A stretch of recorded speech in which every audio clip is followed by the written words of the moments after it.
time, and it was a thoroughly enjoyable experience, and I hope, well, for me it was anyway, but I hope this experience is as good for you as it is for me. It's a great honour and privilege to be here and a candidate for Alba. And as our candidates brave the election trail, we'll all know very quickly the spiraling energy crisis is our voters' top priority. And this motion gives all the answers.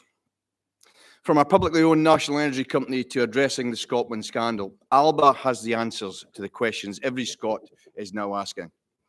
To obtain energy independence on our way to national independence needs just one thing.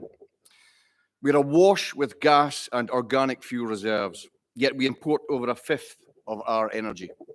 All it takes is the political will, and all the North Sea operators have confirmed we will be energy independent effectively immediately.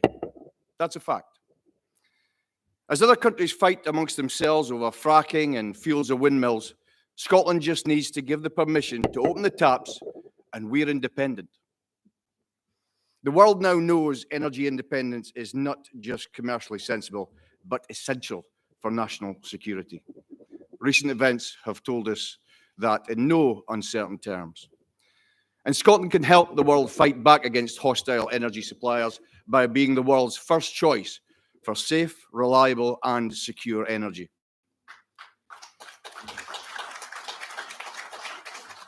However, a huge risk is on our horizon. Boris Johnson's energy plan is due imminently, and Scotland's energies are in his sights to end Russian imports by the end of this year. Last week, Rishi Sunak dismissed an energy windfall tax because he did not want to jeopardise an industry that has lost billions and 250,000 jobs in recent years. But he's missed the point.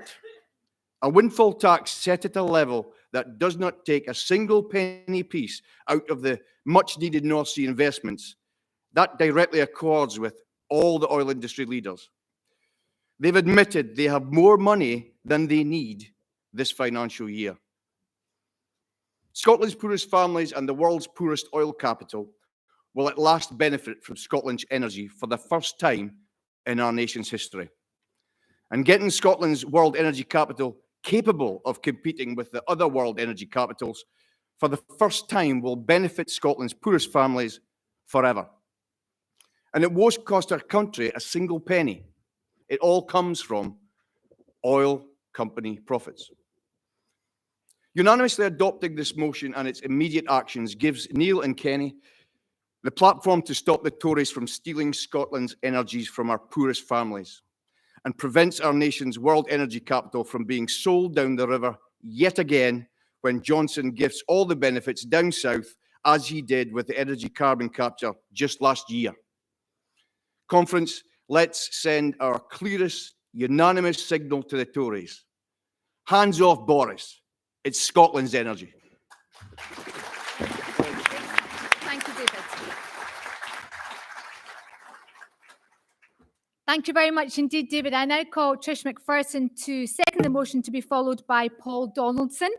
And while Trish is making her way to the stage, I'm just going to ask delegates, if you do tweet, to kindly tweet #Alba22. And also a piece of information that there will be leaflets available for each LACU at the end of conference at the base of the stairs in a van, where you'll be asked to identify yourself and your name will be marked down and you'll be able to take a box away. But with that, over to Trish. Thank you. Hello, conference. I'm completely new to public speaking. Hopefully this won't be the last time I speak to you. I've been invited to speak today probably because I feel passionately about what Scotland can do, like us all here. But I also live in, my ward is St Fergus. So when I look out my back door, I can see the wind turbines over to the left of me, and I can see St Fergus gas terminal and its flare to the right of me. I feel all this power surging underneath my feet and going all the way down to Englandshire. And yet I look all around me and there's poverty everywhere, not just families, but among the elderly, among ordinary working people, people that are working 2 jobs to try and keep a household together. I was pleased, though, to see that Rishi Sunak had taken up one of Alex's ideas, or not fulfilled it properly, when he reduced the VAT rate on the fuel prices. But he didn't take it all the way, did he? He could have done so much more than 5%. But I was still pleased to see that he took his lead from Alec on that. If only we had them taking Alex's lead on many other things. I would much rather listen to an oil economist and a leader of people than someone who knows nothing about Scotland and its people. We can do so much more. We've got the means of producing enough wealth in our country not to have poverty, not to have people's life chances stumped at the very beginning of children's lives. So I can't really say much more than that, but I'm just want to ask you to support the motion. Thank you.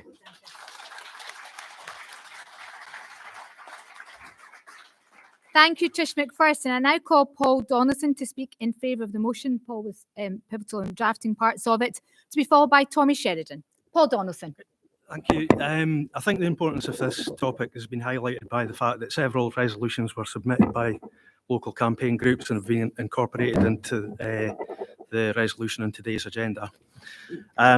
During the 2017 Westminster election, I think everybody will remember how depressing it was knocking on doors on polling day and being told again and again by supporters that they weren't going to vote today because the SNP had said that this election was not about independence.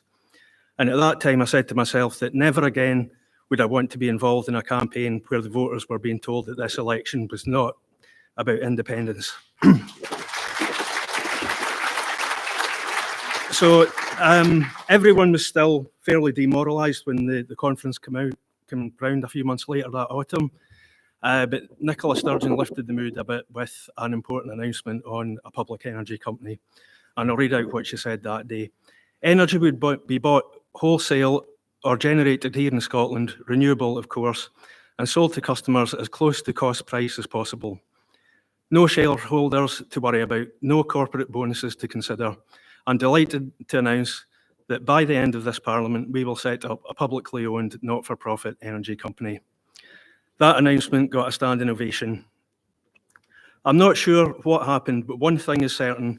If politicians keep making promises, whether on holding Indy Ref 2 or establishing a public energy company, but not delivering on those promises, there's a limit on how many times most voters will put up with that before eventually they turn their back. The bidding process for offshore wind, where all the companies were awarded to private companies, was a missed opportunity. It will bring in around £700 million in the short term, but there was the opportunity there to invest in a public energy company and allow the people of Scotland to benefit for decades from what should have at least been a major part of that investment. This is the kind of long-term forward thinking that Norway had when they set up their Statoil company, that allowed them to invest their oil resources to benefit their people. And I'm sure they'll be doing the same when it comes to renewables. Why are we not doing this in Scotland?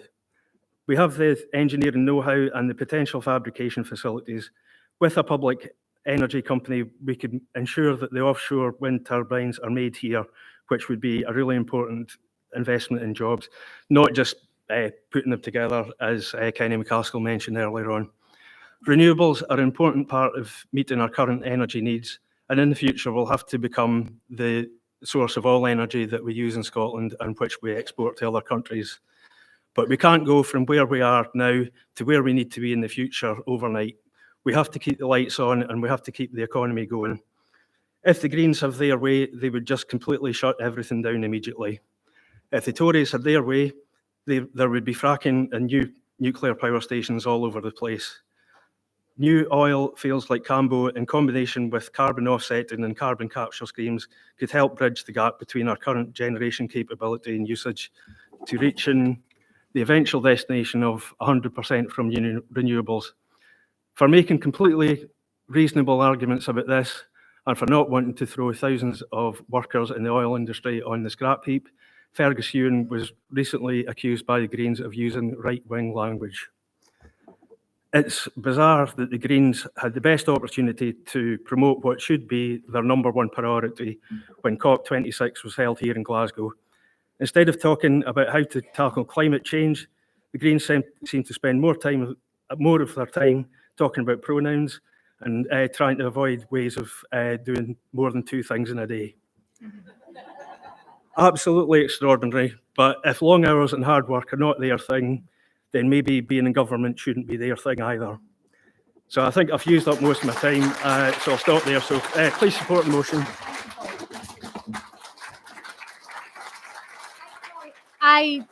Thankful. I now call Tommy Sheridan to be followed by Alan Black, who will speak in favour of the motion.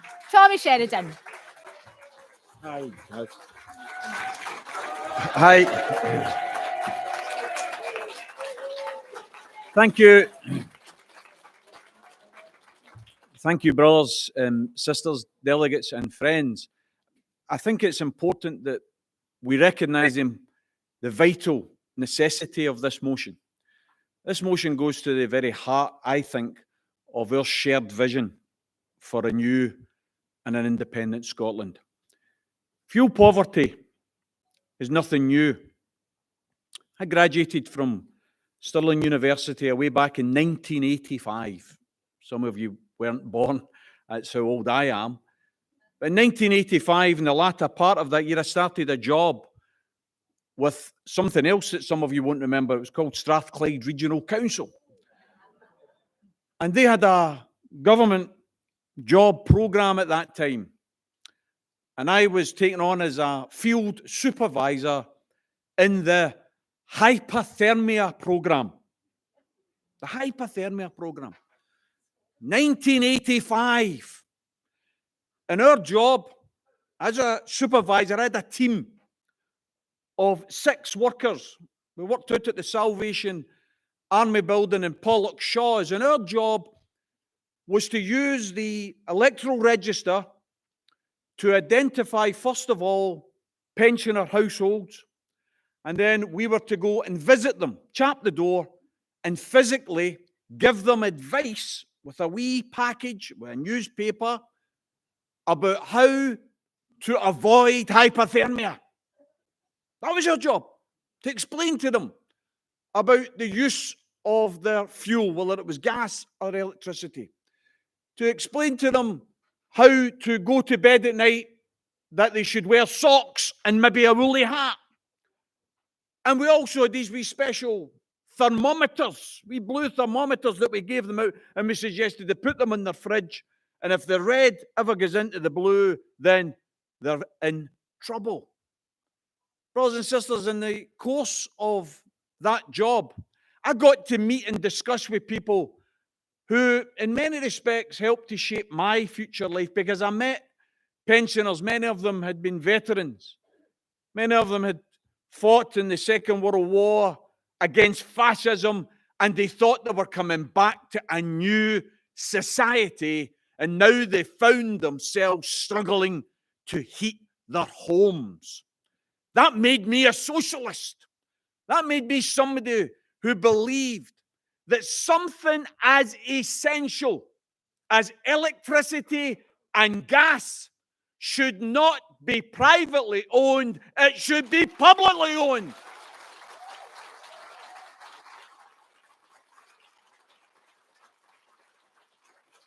It made me believe that our country was being misrun, because I couldn't believe all of the publicity about Scotland being rich in oil, Scotland being a nation that had an energy abundance, and my job was to give pensioners advice about how to avoid hypothermia. That was 1985. In 2022, the scourge of fuel poverty is back with a vengeance. It never went away. It's always been there. It's just getting worse. Brothers and sisters, supporting this motion and building this party is part and parcel of the process of not just freeing Scotland, but in eradicating the type of poverty which crushes the spirit, crushes the soul, removes the opportunities for our young people, and allows our older generation to die with broken hearts. Brothers and sisters, let's renew our energies. Let's say loud and clear that Alba is not just for independence because we're going to change the flags that fly from the municipal buildings. We're for independence because we're going to change the lives that people live. We're going to improve. We're going to improve, brothers and sisters. We are going to release the opportunities that we have and act within Scotland. We have these resources, they're ours. We don't want them to be paying private dividends to private owners of oil, of gas, of electricity, of water. We want those resources part of the national wealth of Scotland. That's what this motion is all about. Please support it. Thanks very much. Superb, as ever.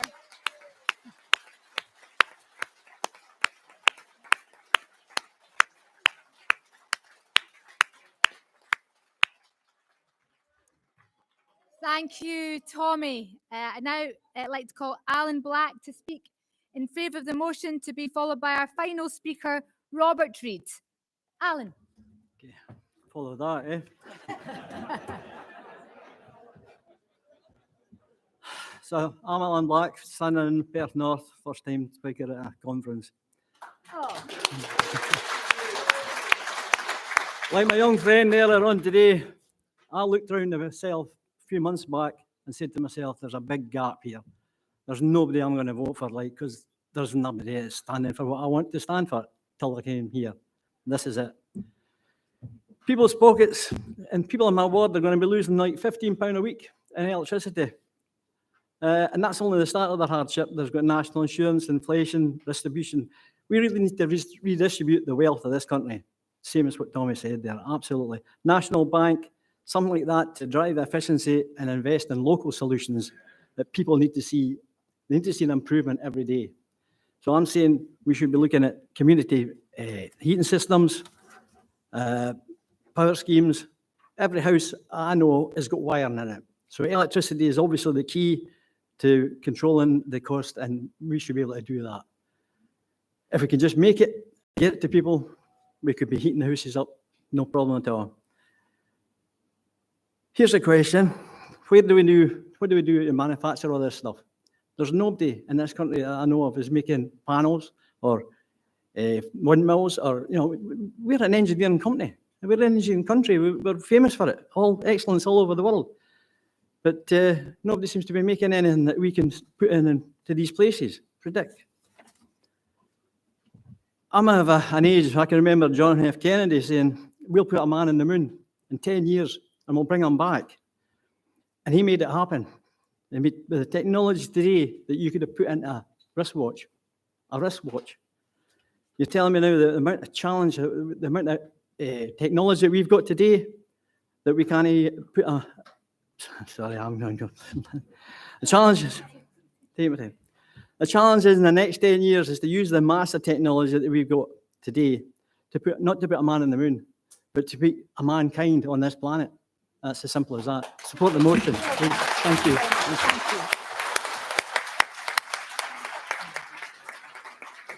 Thank you, Alan Black. And now our final speaker, Robert Reid. Robert.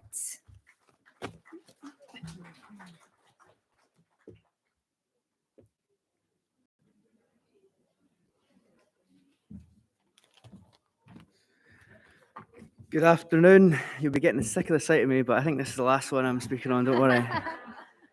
I know it's been a bit of a northeast takeover on this motion, but I think it's for a good reason. Aberdeen's known around the world as the oil capital of Europe, often spoken in the same breath as cities like Houston, Baku, Bergen, Dubai. You might have noticed, though, Aberdeen doesn't quite look like these other great cities. It's been starved of investment for decades, whilst communities like mine in Tillydrone, Seat and Old Aberdeen have faced the brunt of callous Tory cuts. And to rub salt in the wounds, those living at the top of the Seaton Towers look out to the North Sea and see windmill after windmill after windmill producing energy, whilst their energy bills increase. I look towards Norway with extreme envy. Oh, what Scotland could have had. A sovereign wealth fund in its trillions. The income from the interest alone is worth more than revenue from oil in the past year.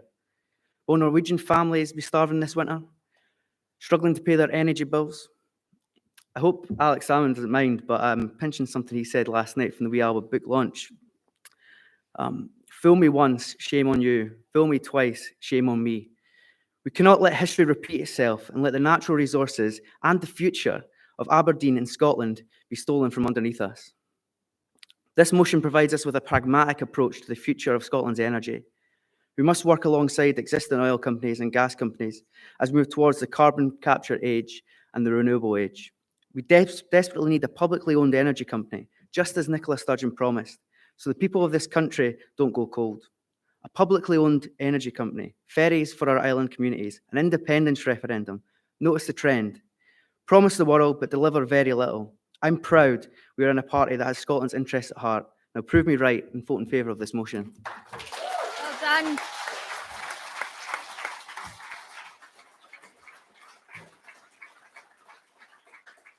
Thank you very much indeed, Conference, where that's end of our speakers. So that's motion 7, it's Scotland's energy. Can I ask that the motion be passed by acclaim?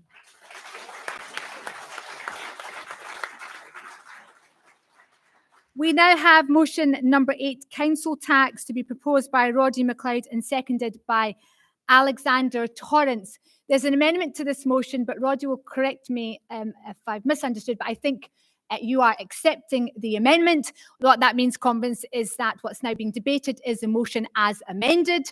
Those who submitted the amendments, whose cards I have, are now able to speak to the motion as amended. Thank you very much indeed, Conference. Roddy. Thank you.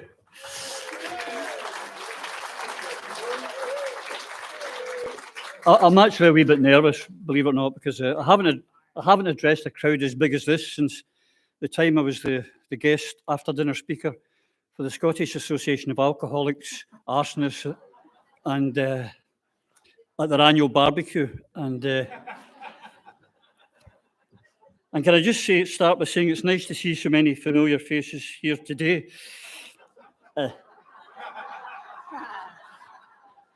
But it is a pleasure to be here, and I think in such an iconic place as Hampden Park. We're out there on this wonderful green turf. The aspirations and hopes of our nation have been carried so many times, and I think it's appropriate that we here, the Alba Party, the party of independence, the party that's going to bring independence, meet here on this hallowed turf.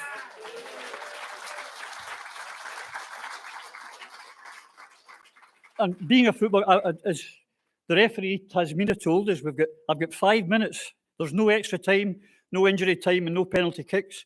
So I'm going to have to be very quick, because what I want to talk to you about is a rather complex subject, which is annual ground rent, roof, and floor tax.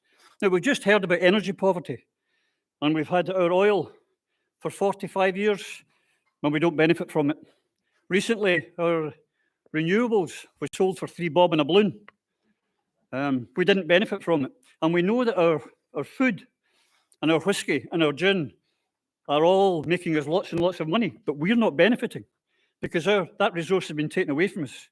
Our people are a great resource, but one of the greatest resources we have is our land, and we have not used it. We have not capitalized on it. We have not monetized it. And what this motion is trying to say is that you, the important people in the party, back in Inverclyde in the autumn of last year, said you wanted an alternative to the council tax. Well, what we're proposing here is something that should be debated by the policy development people. And I don't know if those of you are familiar with annual ground rent. I would like at this stage to pay actually acknowledgement to Graham McCormick of the SNP, who put this idea in my head. Because I don't want you thinking I was smart enough to think this up, because not a chance.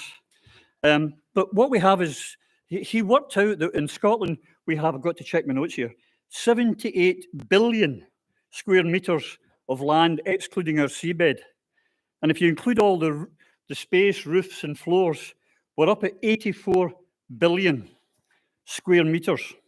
And we don't make money out of it. We do charge. I've got to just give you some one bit of information. There's a gentleman, if I can find my blinking notes here, called Anders Holker Poulsen. I don't know if any of you have ever heard of him.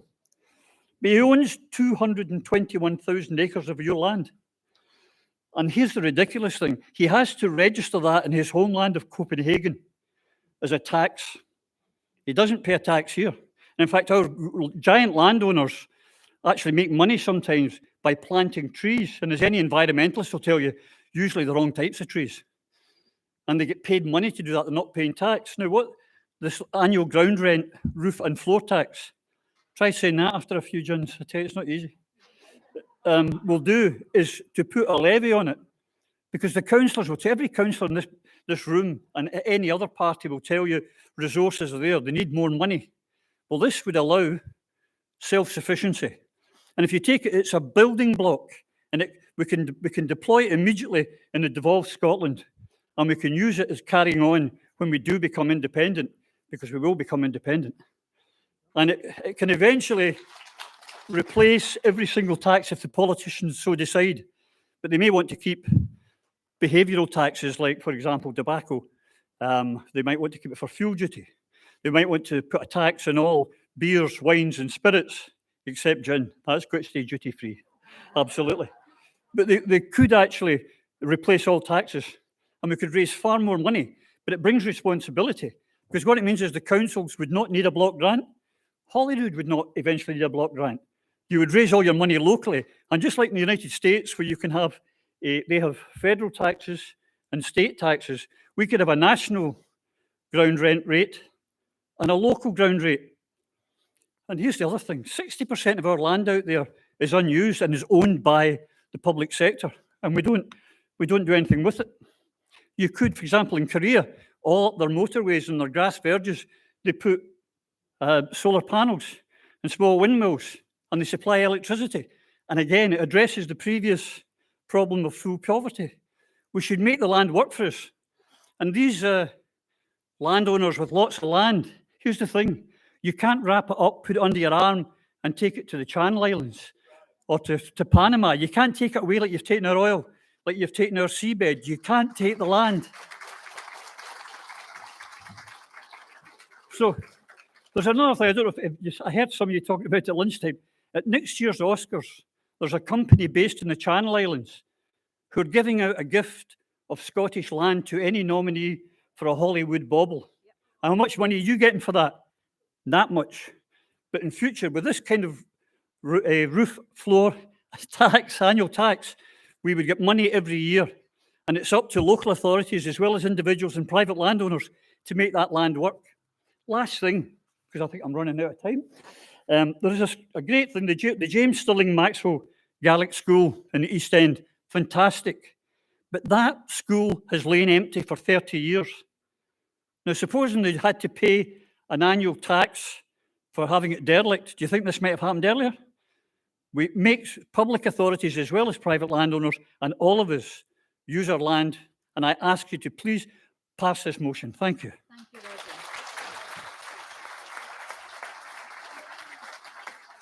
Thank you very much indeed, Rodney MacLeod. I now call Alex Torrance, who is your council candidate for Cardonald, to second the motion, to be followed by Fiona Sinclair, who will speak in favour of the motion. Alex. Hi, everyone. Now, I just want to give a quick shout out to David at the front door, one of the bouncers.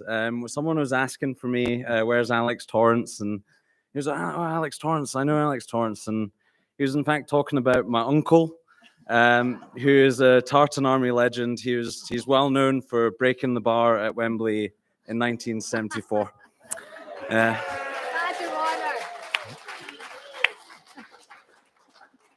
And I'm glad to represent the area where my uncle grew up and the rest of my family, and hopefully we can get Alba elected in Cardonald and across the country. Absolutely. Okay, so very thankful to be able to talk about this council tax. You know, it's a regressive tax. We all know this, but for a minute, I'd like to talk about the cost of Trident renewal. Okay, now Scotland's share of Trident renewal is £16.8 billion.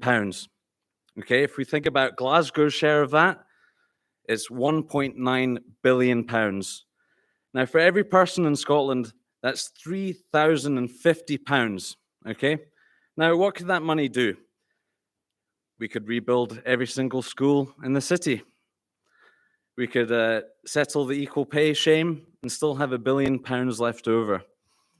It could provide £64 million of funding to the city every year and could be spent lifting every child and family in Glasgow out of poverty. So for people who think that the council elections aren't about independence, I disagree. I actually think the opposite. You know, these elections and that number I quoted you highlight the price we pay for having Westminster policies imposed on us, and the policies that would see us squander our resources on things like illegal weapons of mass destruction instead of lifting our people out of poverty. Now, council tax is an unfair and regressive tax, penalising the poor the most. The AGFR is a more equitable system of tax, taking some of the poorest out of poverty entirely. It's a more sustainable way of funding local authorities, and I think it's entirely fair that the Duke of Buccleuch pays more than the average resident in Cardonald. Thank you very much.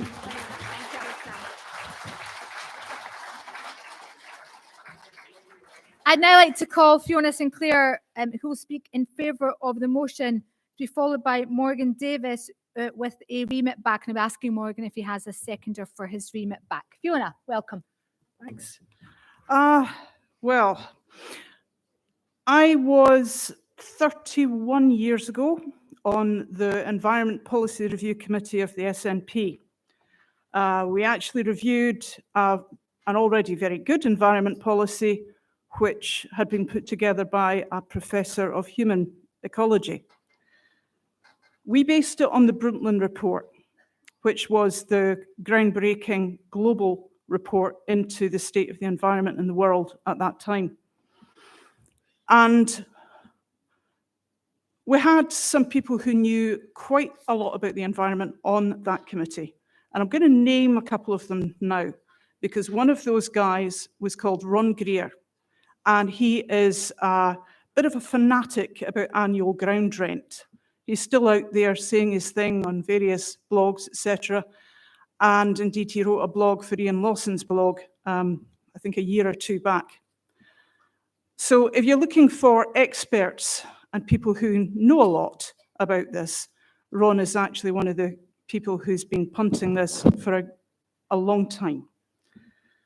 I support the resolution, but I have some reservations here. We need more, and we need more ideas. The SNP did not make good use of those with knowledge, and that I include myself, who is heavily into campaigning against toxics and incineration in particular, and also Ron Greer and his partner in crime, as it were, Derek Pretzwell. They just didn't get taken seriously when their knowledge, as it's now turned out, was much deeper than any of the politicians. The stuff that we were working on was pretty much watered down from what we wanted it to be. And 30 years later, we see we're paying the price of that. Because it's not just that the SNP didn't take up on these issues, it's that these issues were not made a political issue. Scotland's uplands are sometimes referred to as a wet desert, which comes from the description by Frank Fraser-Darling, who is an ecologist working way back. And my colleagues, Greer and Pretzwell on the committee, were extremely knowledgeable about how it got to that state and what you could actually do to change it, to renovate it. And this is happening in countries now around the world, in China, in the continent of Africa, in Australia, North America. It's called restoration ecology. But they were actually doing it practically back in those days and years previously. We should not just be talking about Scotland being ripped off with land and marine energy and all the rest. What we've actually got to talk about is the fact that our resources are being wasted. Now, incineration is a classic waste of resources. There is a review going on at the moment with the Scottish Government into energy from waste plants, which are in effect just incinerators. And they're not even going to look at the health aspects of what incineration actually does to people, what it does to the environment. So if you want to know about where the incinerators are in Scotland, have a word with me. That's what we've got to look at. I'll just close by saying that, the review that's being held at, incidentally, is being led by Waste Industry Insider, so I'm not expecting a lot from it. Thanks for listening, and I'll close there. Thank you very much indeed. Now, Morgan, I have a card from you with a remit back, but I'm conflicted because you're on the conference committee that accepted the motion in the first place. So have you changed your view since we last met? In which case, please come and address remit back with a seconder. Do you have a seconder, Morgan? Thank you very much indeed. Decisions of what resolutions are taken are a collective decision by the conference committee. Can I not speak and remit back? I didn't say you, I just said I was confused and conflicted. Of course, I've invited you to the podium to speak. Thank you very much. Yes. I mean, it is entirely possible to sit in the conference committee and think, I'm not sure about that resolution, but it should be debated, even if one doesn't necessarily agree with all of it. I think the problem I have with this resolution is that it attempts to do two things. It attempts to address land reform and council tax payments. And I think because of that, it fails. If it was just on land reform and bringing in a general land tax, one would say absolutely. The problem is that we are in the middle of a local government election. If we pass this resolution, and I know the wording of it, but it effectively calls for us to go down the route of looking at a land tax to replace council tax. Somebody's saying it doesn't. It sets in motion a train that moves in that direction, where replacing council tax is a complex issue, which is why it's never been done in years, since it came in to replace the poll tax. It has certain advantages to council tax. Well, no, it only has one advantage, is it's relatively simple. Apart from that, it's hopeless. But the concept of trying to explain the impact of land reform and taxation dependent on land reform at the same time that you're out campaigning may prove difficult. It is much simpler to say that we will sit and seriously consider how council tax should be replaced. Some people would favour a local income tax, which the council would set. That would be more proportionate. The richer you are, the more you would pay. And there will be winners and losers on any tax system. But it's a very complex issue to get across, the land reform and the taxation and how that would replace council tax, especially in 6 weeks during an election campaign.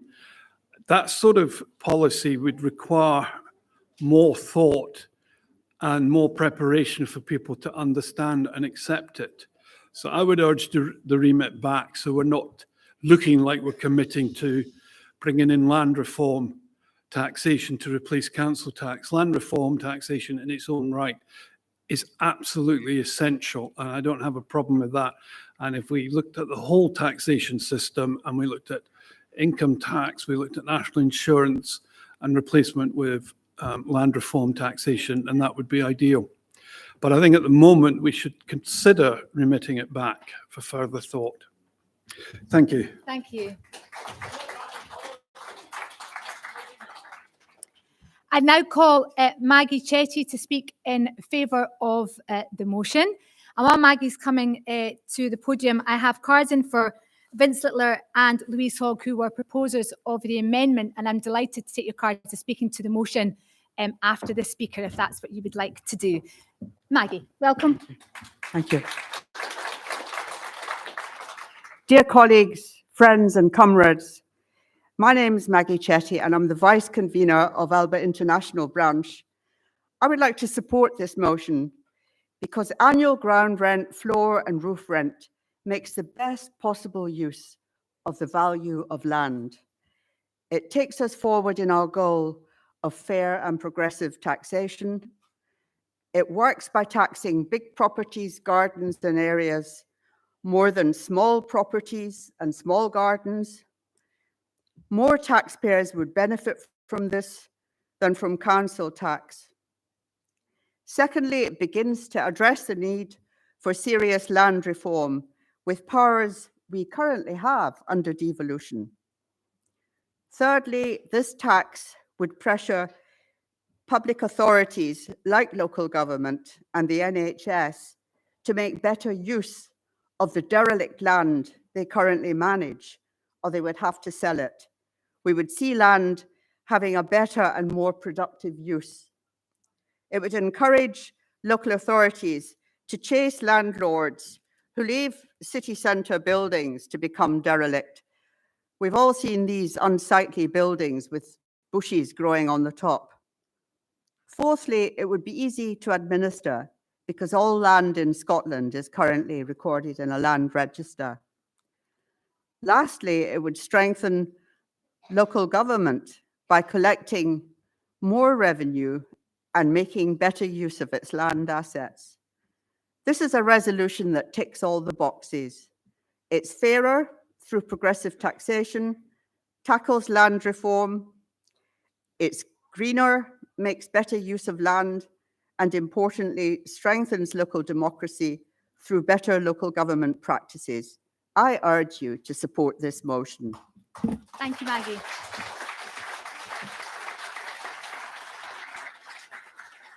Vince Littler, welcome.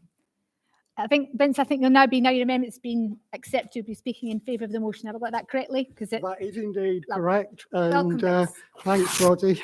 That's what I was going to say about the amendment. But I think it's just worth taking the opportunity on behalf of myself and my co-proposer, Louise Hogg. I think we both welcome progressive and innovative proposals, but we're also aware that in the last 50 years, we've had the rates, we've had the poll tax, we've had the council tax, and none of them have been successful. So I think the resolution was originally pitched in the right place with an expert group to look at this, because this is not something that's going to be settled in 20 minutes of debate in a room like this. It's going to require deep consideration, and I take on board what Morgan has said. Definitely, there may be issues that need teasing apart, but if this motion is passed, we have an expert group to lead us on the way, and I urge people to support the motion as amended, and thank you. Thank you very much. Thank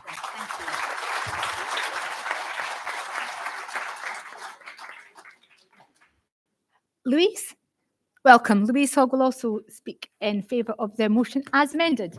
Welcome. Well, thank you. Well, obviously, our amendment's been accepted, so we're happy about that, and thank you very much to the proposers for that. I really just wanted to say two or three things. That as amended, the motion does start to address land reform, which is a major issue that's been kicked into the long grass for probably longer than I've been alive. it starts to address the issue of tax reform, which I think council tax was originally only supposed to be a sort of emergency stopgap because there was, non-payment of certain other tax and riots and such things. And how many decades later we're still dealing with it. The inclusion there of a setting up of an expert working group, I think hopefully addresses one of the issues that was brought up by one of the other speakers earlier, to try and prevent us just going with sort of amateurs like me and taking on board what knowledgeable people know. And I think, as amended, also to some extent addresses the remit back issue in that it removes an assumption that it's automatically going to be, ground rent is the road we're going down. I think that allows you to think about it first. Thank you. Thank you very much. Thank you very much indeed, Louise. I now like to call Craig Dempsey, to be followed by Gordon Miller, who will be our last speaker because of time restraints. Craig, to be followed by Gordon Miller.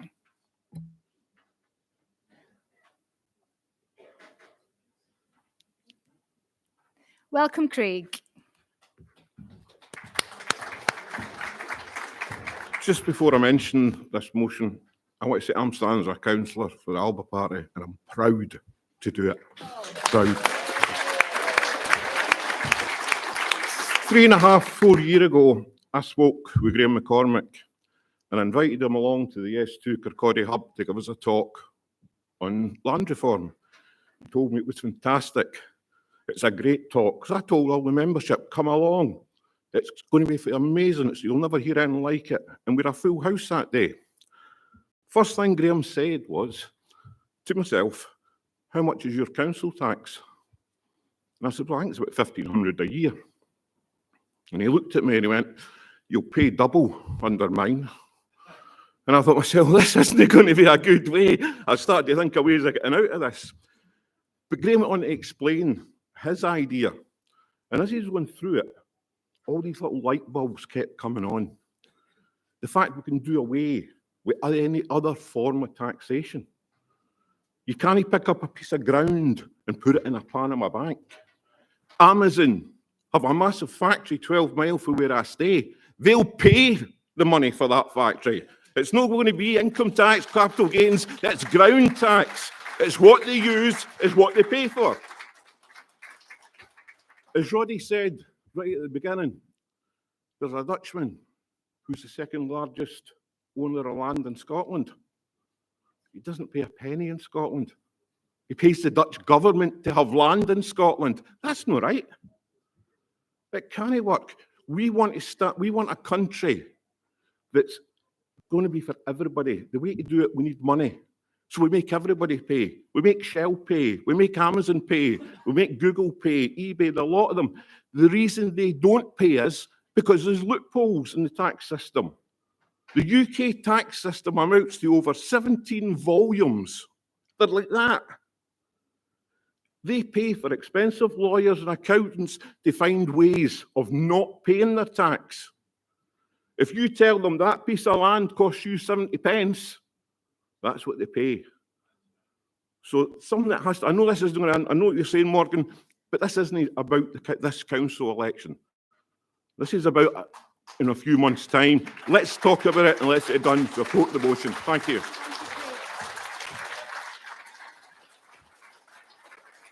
Thank you very much indeed, Craig. I now call our final speaker, Gordon Miller. Welcome, Gordon. Good afternoon. I'm an ex-tax inspector turned accountant, but... You've lost the crowd already. But I'm not going to talk to you about the tax itself. The reason I support this motion is that until I was removed in what we could call controversial circumstances, I spent a year on the SNP's Policy Development Committee. And what this motion is fundamentally about is about setting up an expert working group and looking at something complicated in a proper way. And I completely disagree with the remit back. I have seen at first hand on the Policy Development Committee the impact of no policy work. You get paralysis, you get magical thinking, very poor decision making. This is an area, this is something, if we set up this working group, may lead to action, it may not lead to action, it may come up with something we haven't thought of yet. But what is important is that it's discussed transparently by people who know what they're doing. And I think it would be good if right at the beginning, Alba gets into the mindset that you need to research things properly. There are probably people within the party who could be on an expert group like this. Well,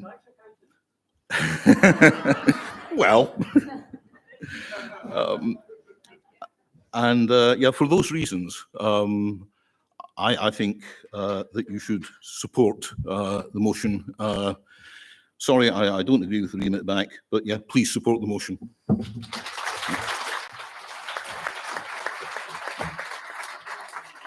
Thank you very much indeed, Gordon. So conference, this is motion number 8 on council tax as amended. First of all, we'll vote in relation to the remit back. All those in favour of the remit back, please raise your cards.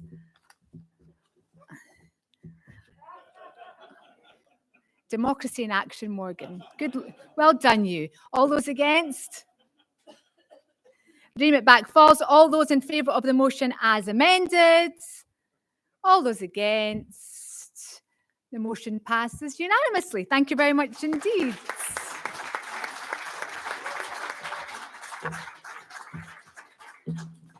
We now move to motion number 9 on the agenda, minimum income guarantee, to be proposed by Councillor Alan Ross, new councillor to the Alba Party from Dundee, and seconded by the wonderful Leanne Turvitt. Councillor Alan Ross, welcome.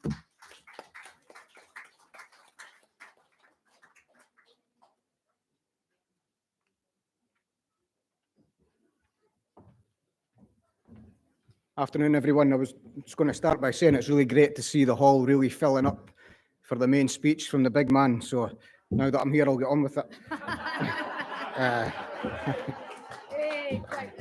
So always start with a joke. No, I'm obviously here. I've got great pleasure in putting forward the motion for the minimum income guarantee here at conference today. And the reason I want to do that is because for too long now, politicians of various parties have sought to mitigate the effects of poverty with stick and plaster gestures and occasional handouts, only to cruelly take them back again with the other hand, such as the recent example of the Westminster's £20 top-up scheme with universal credit, which was reversed at a time when those most in need of it needed it most. But I can think back, it's been said here already today, this is not a new thing to be happening. And I can remember back to when I was an administration councillor in Dundee, when I was a member of a different party. And but I'm proud, but what I'm going to tell you here is a moment that we did then that I was proud of and still proud of today, that when we became the first local authority in Scotland to pass a policy that said that no one in Dundee would be made homeless by the dreaded bedroom tax. And that's great, and I stand by that today. But conference, that was okay back then. These things are all good and well on a temporary basis. But this austerity nightmare has been going on since 2010. And as you know, I'm no longer a member of that party. Because since 2010, we've been making cuts to our budgets in Dundee. And yes, it's coming down the line from Westminster. And yes, that's what we told people. It's not in our hands. But where's it going to stop? And that was one of the many reasons that I had to leave the SNP, because I couldn't go there every February. I just couldn't do it anymore to be the face of those cuts that were coming from the Tories when there was no end game. We would openly sit and ask, where is the end game with this? And it has to be with independence. But we'll come on to that. Conference, poverty is no accident. It is the direct result of government policy.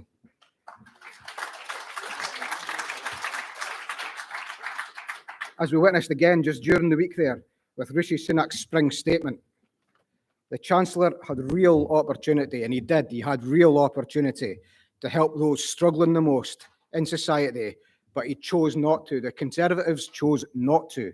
And that's a policy. That's not an accident. That's their policy. A Chancellor who had the great idea of borrowing a car from a supermarket worker in order to look normal whilst filling up with petrol. It just says it all, that he doesn't have a car that people would accept driving around in to fill up with petrol. I also heard, and this is unconfirmed reports, but I did hear that he had trouble using the ATM and tried to buy a sausage roll with a Fabergé egg, but at the petrol station. But like I say, these reports haven't been confirmed, and I might have got that from the Have I Got News For You Facebook page. It's okay having a laugh, you know, at a man whose wife is reported to be richer than the Queen, and yet he continually pushes constituents like mine in many areas of the Lochie ward in Dundee, with some of the highest areas of multiple deprivation in Scotland, and he's pushing these people further and further into poverty. And we've had enough of this. And quite frankly, I've had enough of the Scottish Government dealing with this kind of policy with these sticking plasters and temporary handouts that I spoke of before.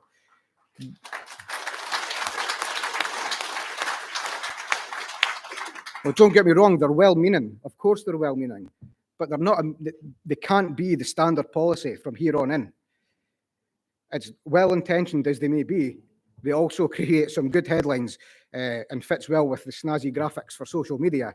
But, you know, when have we had enough?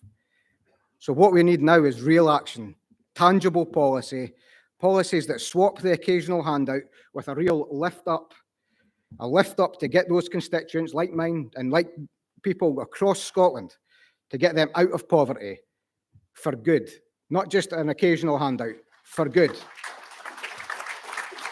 And to keep them there, and to let them know that they don't have to accept poverty as a way of life.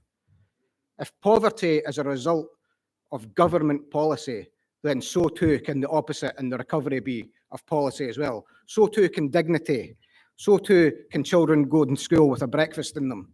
So too can people being able to heat and eat when they get home from work at night.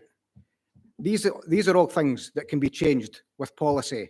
And this party is the party that's putting forward policies like the minimum income guarantee, which will restore that dignity to the people of Scotland. This policy is a first step towards a universal basic income, and that in a socially just independent Scotland that we will build. We will have an independent Scotland. But if this so-called independence majority government at Holyrood won't get on with independence, then this party will. Alba will push ahead with independence. And these are the types of policy that we will see in Scotland, in an independent nation. And when the big man does come out here, he's the man that will take us there, not me, him. But, and all of you, of course, and the many more who I suspect will be making the jump over to Alba very soon. Conference, I urge you to back the motion. Thank you very much, Dan. Thank you. Apologies, conference, for misreading the card. The seconder is Sundas Kamran, who will be followed by Leanne Turbot, who will be our final speaker. Welcome. Sundas, who's also a candidate in Dundee in the election. Hi, there's nothing that Alan said I disagree with here. I support Alan's motion from Dundee, where the levels of poverty are one of the highest in Scotland. People of Dundee struggle every day to put food on their table for themselves and families. A choice between food and heat is not a fundamental choice, it's a human right, a fundamental human right. A report by Institute for Public Policy Research suggests that if a minimum income guarantee is not implemented by 2030, which should reduce poverty, inequality, and insecurity, minimum income is guaranteed. It targets the borderline, so they're not on a low income falling behind. MIG could lift all children out of poverty, which is 1 in 4 kids in Scotland at the moment. Provides financial stability. A pandemic has shown us that a current security system does not provide adequate safety net for people. I will end my motion by quoting Martin Luther King from 1967 in his book, Where Do We Go From Here? I'm now convinced that the simplest approach will prove to be the most effective.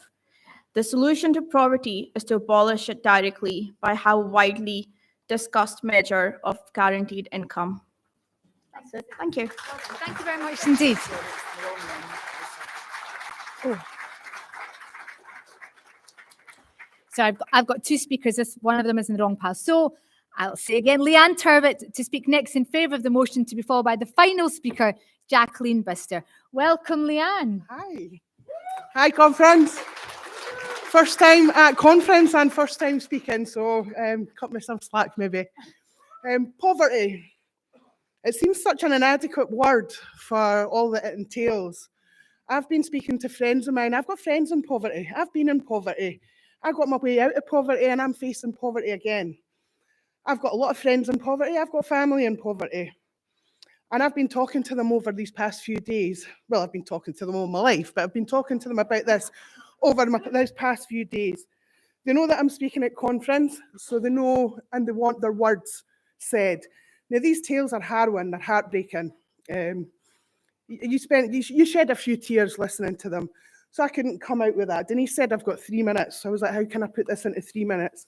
So I've taken their words out of all their stories and their tales and everything that's happened. So I've just got a list of words here. And this is about their situation or the way they're feeling.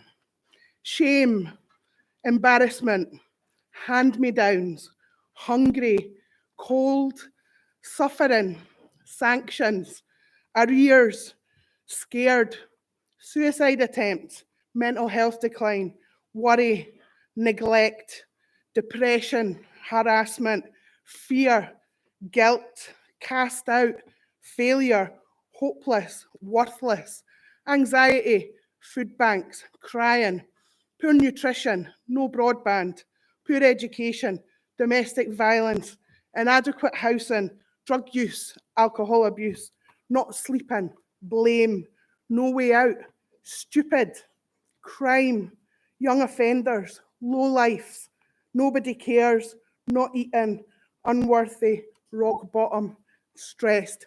Real words for real people that I've been speaking to this past week that are in poverty right now. And that's how it feels because I've been there. That's exactly how it feels. You feel all of those emotions. Let's get people some self-respect back. Let's get some people dignity back and remove the shame, remove the fear. And that's why I'm supporting this motion. Well done.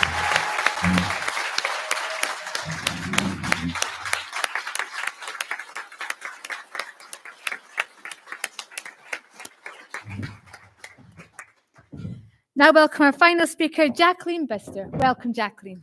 Thank you. Hello. I'll be very quick because I endorse everything that's been said already. I just want to draw your attention to one line of this motion. It's my favourite line. The one that says that this payment will be made with free of behavioural conditions. Sorry, it's my favourite line, but I just forgot it. Free of behavioural conditions. And I think that is just incredibly important. I think that, I mean, I'm standing for council in a wee town called Cowdenbeath, which is a nice wee town. And I could tell you some stories, but we've not got the time. But it is a nice wee town. But like so many places that you know, and we all know, it was left absolutely bereft by, you know, the removal of the industry, which in their case was coal, but, you know, other industries in other places. And that's not a short-term thing. That's a multi-generational thing. This is problems that have gone on through, you know, several generations. And that, in my other life, I work every day with people who come from that kind of background of multiple deprivation. And they are clever, talented, valuable people, but I see the sort of self-sabotage that people in that sort of situation often do, whether that be crime or addiction or a chaotic lifestyle. And it doesn't arise from badness. It arises from deprivation, from trauma, from all of these, from having your confidence broken by circumstances in exactly the way that Leanne was just describing. So I think a lot of you will be familiar already with the idea, with the massive success that's happened in many countries in dealing with homelessness from the approach of housing first, which, you know, I'm sure you know, is where you don't lock people out of the help that's available for the homeless because of the problems that they have, the behaviours they might exhibit. But you deal with the problem, which is not having a house. And once you've done that, once you've given them that basic dignity, that basic foundation, then you can help them to deal with other problems. So I am just delighted to be able to support this motion that takes what comes from that same position, that we give people the dignity first and we don't lock people out because of how they've reacted to their trauma. So thank you very much. Thank you very much indeed.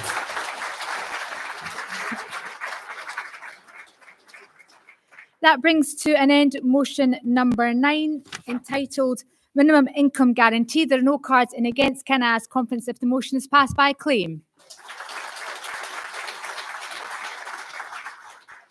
We move now to motion number 10, entitled Mental Health Act, to be proposed by Fiona Sinclair and seconded by Denise Somerville. Fiona Sinclair.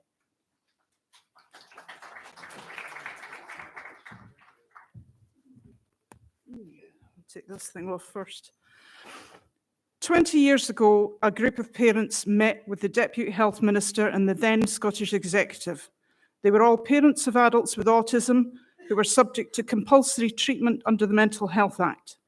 None of these adults had committed a crime, but under the Act were forced to take drugs that were destroying their health, their mental health, their cognitive abilities, and reducing their lifespan by an average of 25 years. There is information aplenty now that reveals the potentially damaging effects of psychotropic drugs. That is, the drugs used to treat mental illness. And they even warns of the much greater risks of these drugs for people with autism, many, if not most of whom, have undiagnosed health conditions that make them more vulnerable to these drugs. The psychiatrists who are responsible for the care and treatment of these autistic adults were apparently untrained in autism. And skip my bit here. Were apparently untrained in autism, and the autistic adults in their care had been given additional psychiatric diagnoses such as schizophrenia. Even though the Scottish Government sets the law, regulation and policy in health, they were unable to tell me years later what training psychiatrists in Scotland receive in autism. They passed it off as a matter for the relevant professional body. The legislative reality is that on top of this professional ignorance, and the Mental Welfare Commission has admitted that some psychiatrists believe that autism is a mental illness, people with autism and people with learning disabilities are subject to compulsory treatment under the Mental Health Act, under the category of mental disorder, which also includes mental illness and personality disorder. In other words, people with disabilities can be forced to take some of the most toxic drugs on the market just because they are disabled. That is in direct conflict with the UN Convention on the Rights of Persons with Disabilities. The fact is that across the age range, people with autism are far more likely to be given psychotropic drugs to control behaviours that are sometimes an integral part of their disability and sometimes the result of systemic failures in meeting their needs within public services. There are no autism-specific standards in any public services. Because of that, abuse takes place. Children with autism are chemically caused to force them into provision that doesn't meet their needs or that is sometimes directly abusive. And there's a recent case against a teacher in the Borders which illustrates that point perfectly. In the United States, 64% of autistic children are prescribed one or more psychotropic drug. We don't know the figure for Scotland, but I do know that several years ago, it emerged that one health board was prescribing methylphenidate, the best-known brand of which is Ritalin, to 18% of its school children. So this problem is not restricted to children with autism. I call it the chemical treadmill, and it's one that is nigh impossible to come off because of the highly addictive nature of these drugs, with withdrawal effects that are usually misdiagnosed as mental illness. The drugs themselves can and do cause the very mental illness that they are supposed to treat. Some years ago, a large study was undertaken of adults with learning disabilities within England, and adults with autism were included within this category, as they too often are. It was found that 68% of these adults were on at least one psychotropic drug. The widespread misuse of psychotropic drugs to chemically cosh people with learning disabilities, and particularly people with autism, isn't just harmful because of the effects of these drugs. It can end up masking illnesses, physical illnesses that may be causing behavioural problems. Conditions as diverse as an impacted wisdom tooth, constipation, and a brain tumour have all been subject to the process known as diagnostic overshadowing, where one diagnosis such as autism is misused to explain away any health problems that would otherwise call for prompt medical assessment. So, whilst implementing this resolution will not result in the systemic revolution within public services that is badly needed, my little group, Autism Rights, decided to launch a call for action on this matter more than a decade ago, because it is a necessary first step in stopping the human rights abuses against autistic people within our society, and especially within the mental health system. Of those families who met with the Deputy Health Minister 20 years ago, none have a happy ending to their story. More people with autism are becoming trapped in this system, including 3 whose cases were recently covered by the BBC. 2 of those families asked for their identities to be kept a secret because of the justified fear of victimization, which was upheld by their lawyer. These and other families have loved ones locked up in car stairs. None of them have committed a crime. My South Ayrshire colleague, Denise Somerville, has kindly agreed to supplement this speech in her seconding of the resolution with some fast facts that dispel some of the myths about the modern mental health system in Scotland. I hope you'll listen carefully, and I hope the Alba party will support this resolution and become our allies. Thank you. Thank you very much indeed. I now call Denise Somerville to speak in support of the motion, to second the motion. Actually, I also have a remit back, so I'm going to ask speakers to please kindly keep to time because we have a guest speaker waiting to address conference. Denise. Thank you, Tasmina. Hi, as Tasmina says, I'm Denise Somerville. I'm standing in the Ayr North Ward for the local elections in South Ayrshire. I'm delighted to support Fiona's resolution on behalf of the South Ayrshire LACU. My ward, incidentally, has the highest rate of prescription of antipsychotics and antidepressants and drugs used to treat anxiety in South Ayrshire. 27% of the people in Ayr North alone. You might want to check out the figures in your ward if you're a candidate. Drug death statistics in Scotland include deaths from these types of prescription drugs. Mental illness is caused by a range of factors, including mental distress and the effects of prescription and illegal drugs. It can also be a misdiagnosis of disability or a physical illness. Mental illness can be caused by multiple abuse and neglect. The risk for schizophrenia is 85 times greater for those who have experienced multiple abuse and child neglect. And here are some of the other fast facts on mental health system, all of which impact people with autism and learning disabilities. Mental illness is not caused by a chemical imbalance in the brain, nor is schizophrenia a brain disease. Both of these are myths. They were only ever theories, but some politicians are not aware of this. Drug research is mainly funded by the pharmaceutical industry. That research can be affected by a number of things, including publication bias. This is where the result of the clinical trials that do not reflect well on a product can be withheld in favour of those that do. Ghostwriting, where a science writer writes up the trial results that may not square with the actual data from the clinical trial. Continuing professional development in psychiatry is almost wholly funded by the pharmaceutical industry. CPD is a necessity part of the psychiatrist's career. The MHRA, which runs the yellow card system, which doctors report side effects of drugs in their patients, is funded by the pharmaceutical industry as well. There is no working register of interest for clinicians in Scottish health boards. The Scottish body that creates clinical guidelines, SIGN, has been found to share, found to shred the register of interest for some of its guidelines committees within just a year of publication, including the Committee for Autism clinical guidelines. Creating a better society would be the biggest measure in preventing mental distress, but there is distress. There is alternatives to the current model, which is completely dependent on drugs. These include Sotier House, which is founded in the United States. Correct me if I'm wrong, Fiona, or maybe pronounced that wrong.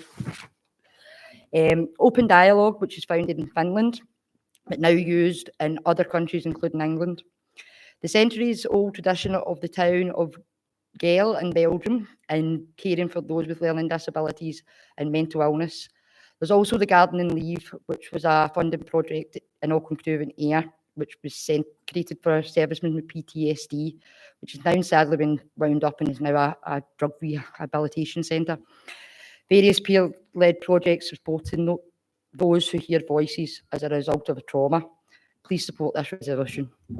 Thank you. Thank you very much indeed, Denise. I now invite Vince Littler to propose the remit back, and that will be seconded by Louise Hogg.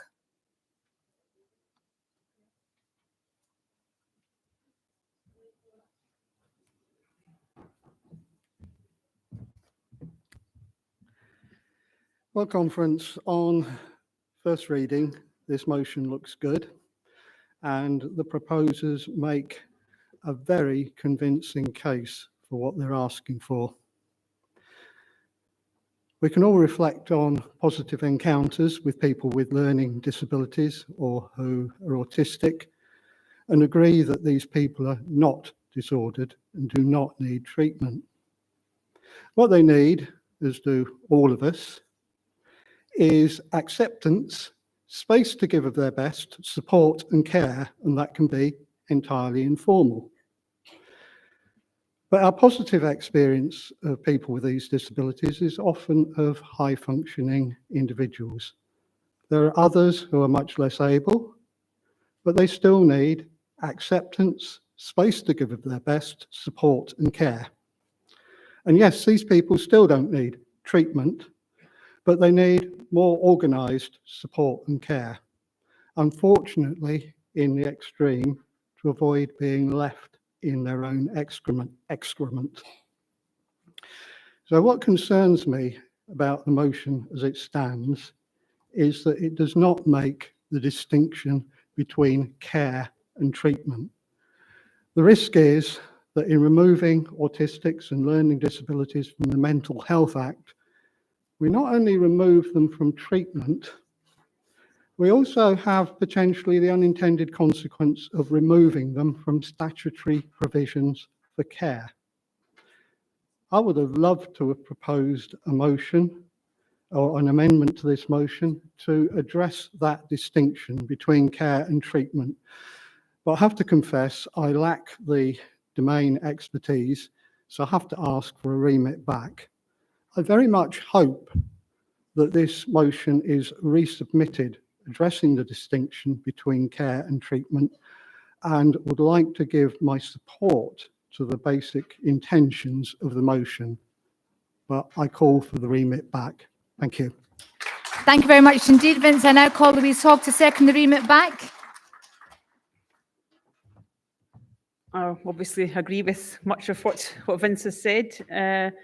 I happen to come from some personal lived experience of the mental health system, not on either of those approaches, but on mental illness directly, and had mostly a positive experience. I certainly sympathise with the overuse of drugs and the potential for abuse and the sometimes instances of abuse, but I feel this comes down basically to the question of capacity.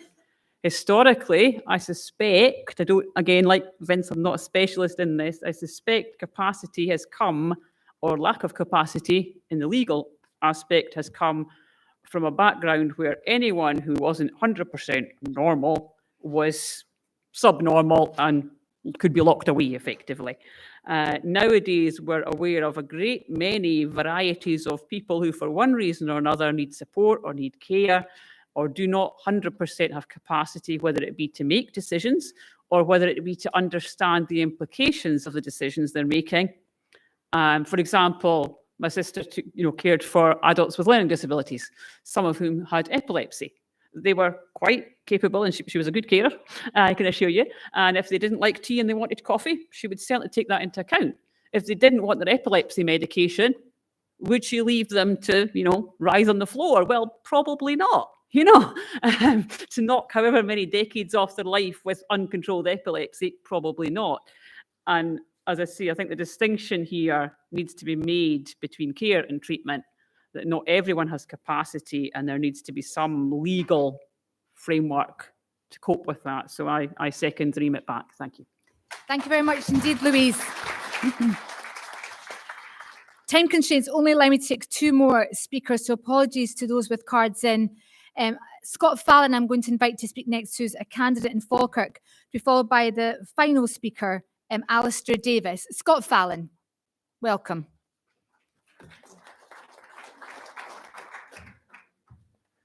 Hello, conference.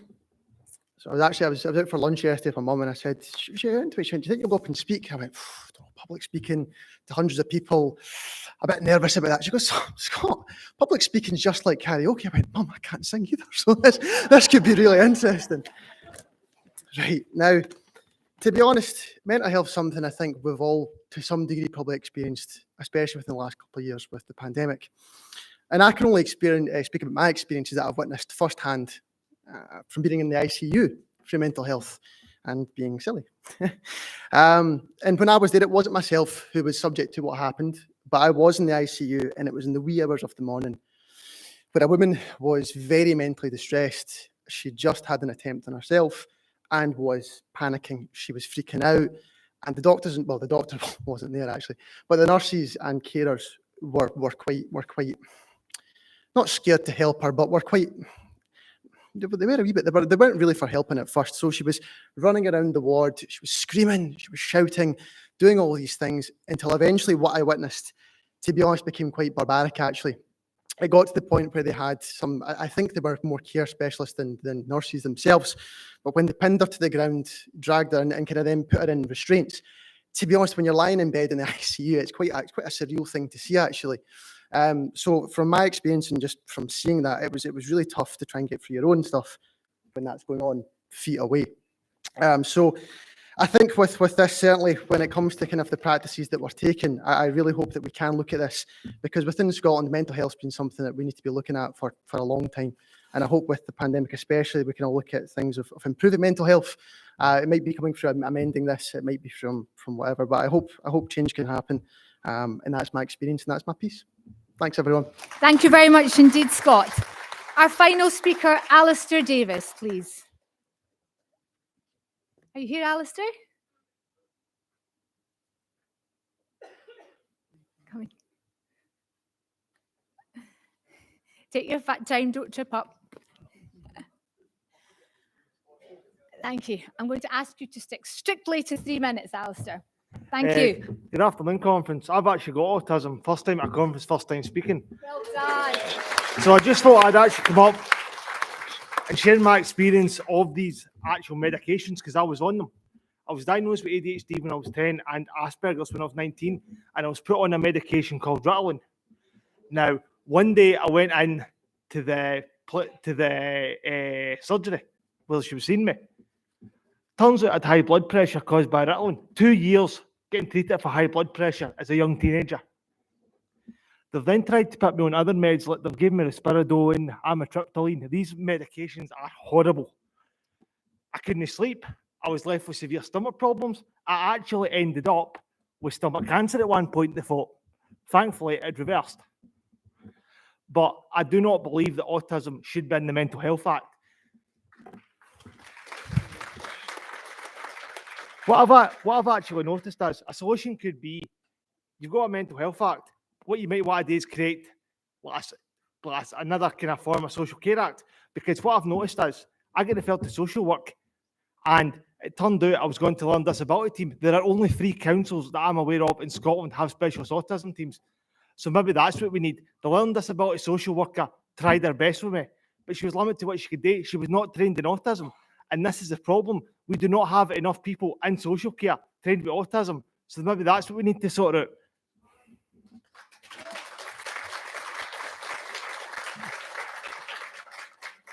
I wasn't actually meant to be speaking. It's just when I heard the authors mentioned, like, I'll have to come up here. Good for you. So I'm not gonna tell you. So I'm not gonna say whether to approve the motion or remit it. But definitely, autism should have been in the Mental Health Act.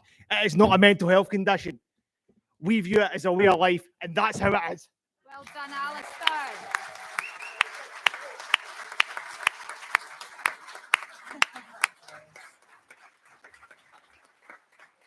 Thank you so much, Alistair. We're now going to vote before we hear from our guest speaker. First of all, we're going to vote on the remit back. This is in relation to motion number 10, the Mental Health Act. Can I ask all those in favour of the remit back to please raise their cards? All those, pardon me? Would you like to sum up? I thought you might wave your right because you've got a guest speaker. If you'd like to sum up, then you're welcome to.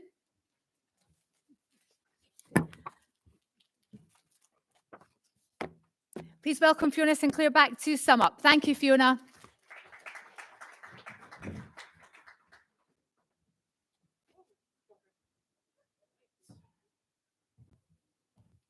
Okay, the point about this resolution is that as it currently stands, and I'll just make it quick, autism and learning disabilities are both included under the term mental disorder. It doesn't mean that people with autism who they're not included under this Act in addition to having a mental illness.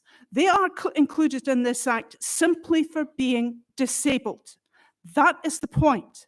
And as adult social care for people with autism in particular in Scotland is so appalling, and the previous speaker referred to that, there isn't the training for social care, for education, for health. It's simply not there. This Act essentially allows society to dispose of people who don't fit in, who have serious difficulties with coping with life. I have friends who have sons who have been trapped in this system for decades, in spite of the fact that they have clear health problems. They don't get investigated. Everything gets included under autism. If you vote against this, what you are actually doing is voting against people with disabilities. Please, please become our allies and support this resolution. Thank you. Thank you. We'll now move to the vote. All those in favour of the remit back, please raise your cards. All those against? All those in favour of the motion? All those against? The motion passes. Thank you very much indeed, conference. Before we move to our special guest, you'll note, conference, motion number 11 on free fare public transport on the agenda. The proposer and seconder have very kindly and magnanimously allowed me to move this to either National Council or the next conference, simply because we don't have time to hear it today. It also gives me an opportunity to correct the typo in paragraph 2, which shouldn't say housing, but should say transport. So when it comes before you again, it will read correctly. I'd now like to hand over to Kenny McCaskill to introduce our guest speaker. Thank you, conference.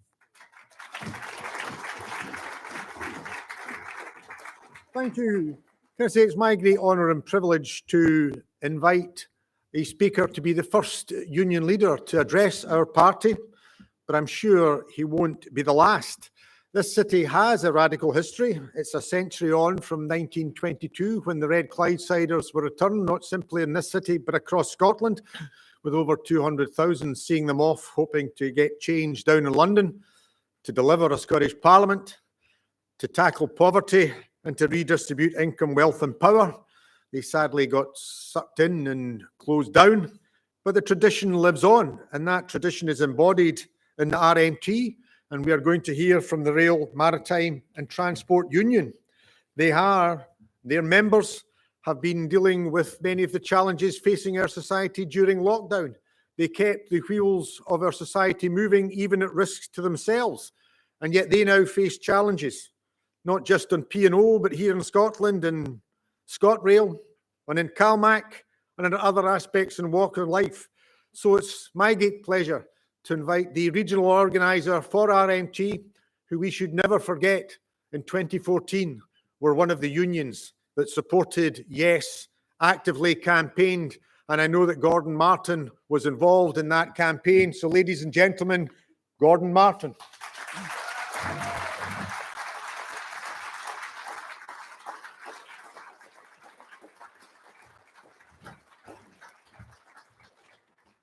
Thanks for that welcome, Kenny. I mean, I was sitting there thinking there must be a rock star or something coming up to give you a wee song, which we'll be glad to know won't be me. So I'm going to touch on 4 things very briefly today, 4 things that are really important and crucial to the way society is governed at this moment in time. So before I do that, I'd like to extend solidarity to this conference for myself and the RMT. On a personal level, I was very much in favour of Yes in 2014, spoke at big public meetings all over the country on it, and my position hasn't changed, unlike some of the leaders of the current Scottish Government, I dare say. So I'm going to have to speak on something that I didn't intend speaking on, because the bandit capitalists at P&O last Thursday, St Patrick's Day, made an outright attack not only on their own staff at P&O, but on the trade union movement and workers' rights right across Britain. Absolute scandal. Not only did they do it, but they went to the House of Commons and said they would do it again. They broke the law, yes, we know we broke the law, yes, that's terrible, yes, but we'd do it again. So that's the kind of people we're up against here. This is the kind of people who are looking to make even more profit. I mean, see all this baloney you hear, you know, they're losing a fortune and all that. Just look at the share dividend they paid out. Look at the share dividend, follow the money. These are bandit capitalists. There's no other way of describing them. And they're a blight on society, and to openly admit as the chief executive and directors of a company that you broke the law and you would do it again, well, in my view, they should be thrown out, the board should be sacked, the workers should be back in the ships, and the board should be sacked. And if the Tories in Westminster don't have the balls to do it, well, they should be sacked as well. Although, having said that, I would sack them anyway, never mind that. So we obviously have to respond to the actions of the bandit capitalists. And I'm delighted to say that across the political spectrum, apart from the Tories, we've had great support. We've had great support for our friends and colleagues in the trade union movement, because everybody knows what's at stake. If they get away with this, who's next? I mean, I had a journalist on the radio saying, well, Mr. Martin, surely you understand the business model where, you know, they can replace you with cheaper workers. I said, well, let's start with you then. Let's start with you. We'll get rid of you and replace you with somebody for cheaper. He didn't like that answer, unfortunately. So in the last few days, including today, actually, in the Port of Liverpool and the Port of Hull, we've had demonstrations against these bandit capitalists. And on Monday of next week here in Glasgow, no that far from here actually, Govan Road, we'll be targeting Clyde Marine Recruitment, one of the bandit agencies who were up to their neck in this. They knew that these guys were getting thrown in the scrap heap, and they knew they were replacing them with people on far lower wages. So we're going after the supply chain, we're going after P&O, we'll go after everybody, because this will be a fight to the finish. And if we lose, all you guys lose as well. Everybody loses if the bandit capitalists win. So thanks for your support so far, and I hope to see you on Monday. And then on the 8th of April, we're going to get back to Cairnryan to blockade the port. Ask the hauliers and others not to cross our line, because if you cross our line, we lose. And if we lose, everybody loses. So that's what we'll be doing on that.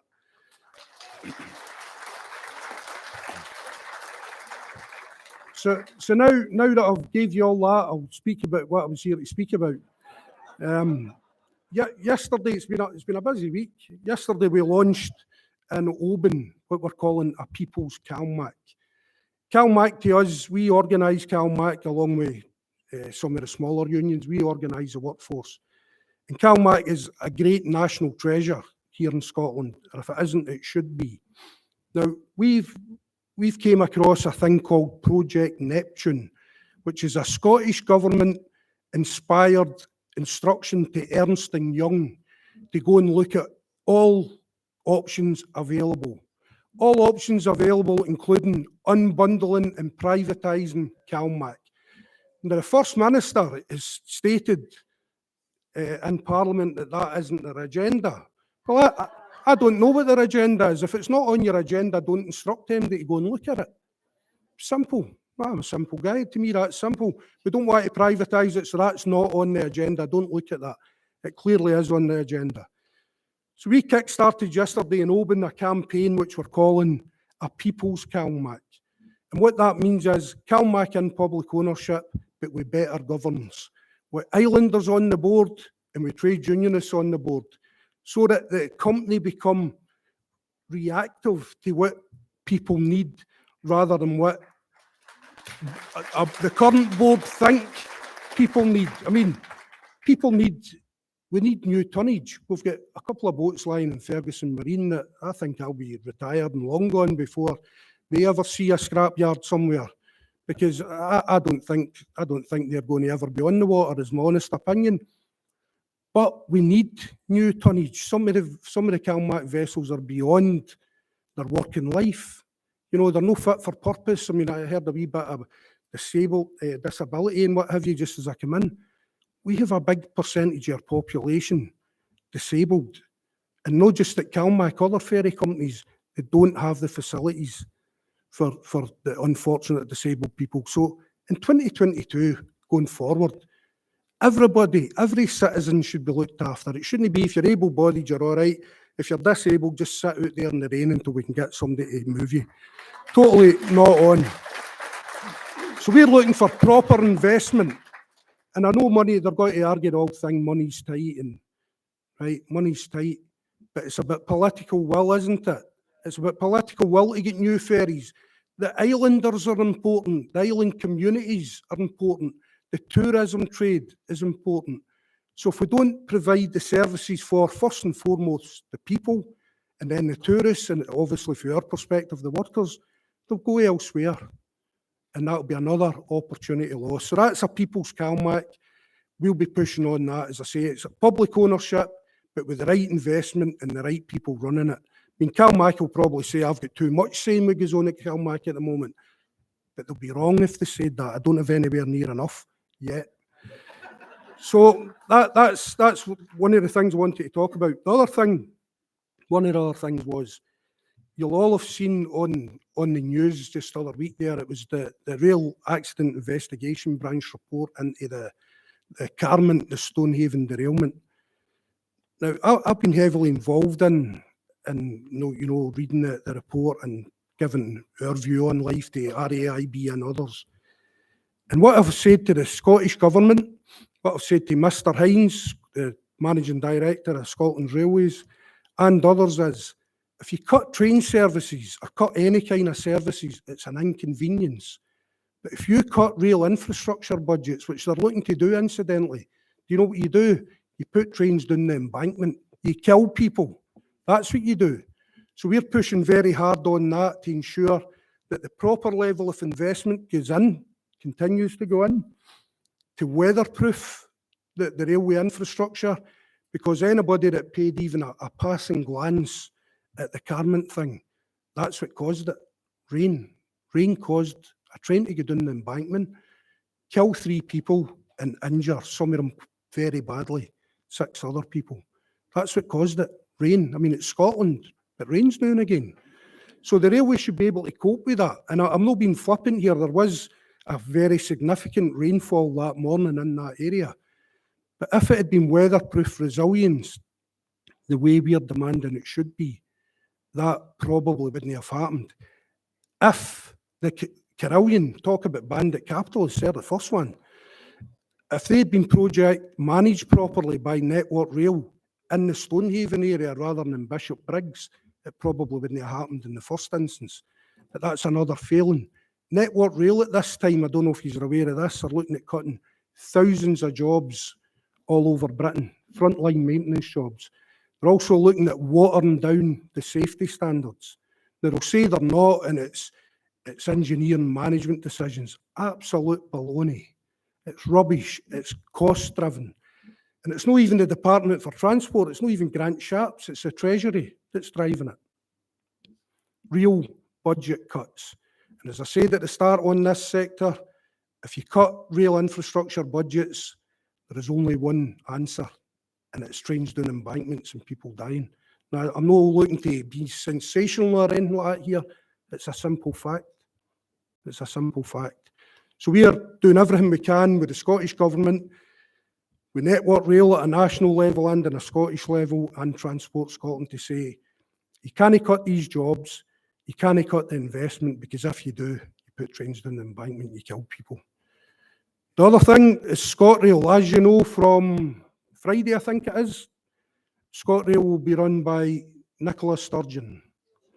Now, this is the same Nicola Sturgeon that said during the DOO dispute, this is only a dispute about who pushes buttons.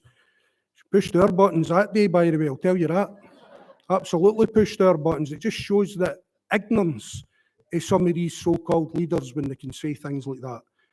DOO, driver-only operation, was all about safety as well. But these people, that they know the price of everything, the value of nothing really, and they try and tell us, the experts, what's safe. Very good. So from Friday, ScotRail will be wholly under the remit of the Scottish Government. We welcome that, of course we do. Public ownership. But public ownership without investment, do you know what they used to call that? British Rail.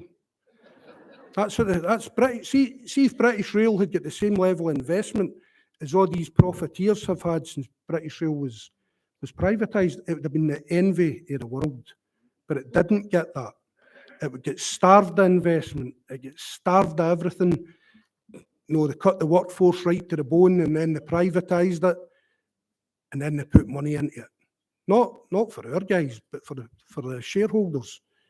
As I say, the P&O and the DP world, this wasn't about a loss-making operation. Just look at the share dividends. Follow the money. Follow the money. So when they say they can't afford something, say, well, what was the share dividend? What did your shareholders get paid? And that gives your answer, where it goes with the money. So at the moment, we're looking for, and this is bizarre, public ownership. We're looking for a commitment to no compulsory redundancies at ScotRail. We've got it with a belly, today, but as of Friday, when Nicola Sturgeon and co take over, we haven't got that commitment yet. Now, I'm fairly sure we'll get it, but we haven't got it yet. So there's uncertainty for our members, less than a week to go to being run by the Scottish Government. We've also not got any commitment that they're not going to cut stations, no close stations, so you go to a station. Again, it's about safety. Everything we do is about safety. If you go to a station late at night or any time, and you've got undesirables hanging about, Tory MPs, MSPs, something like that, and you're yourself, and you're vulnerable, whether it's through disability or any reason, you're vulnerable, you're yourself, whereas at the moment, if there's somebody there, at least they can phone the cops. Might never come, but at least they can phone them. They'll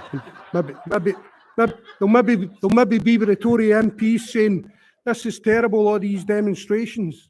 Let this poor DP world sack these people. They'll maybe be with them. Because I know on Monday, just as we had at Cairn Ryan earlier in the week, I know on Monday we're going to have the police all over us saying that you can't do this. Sorry, Mr. Martin, you can't protest here.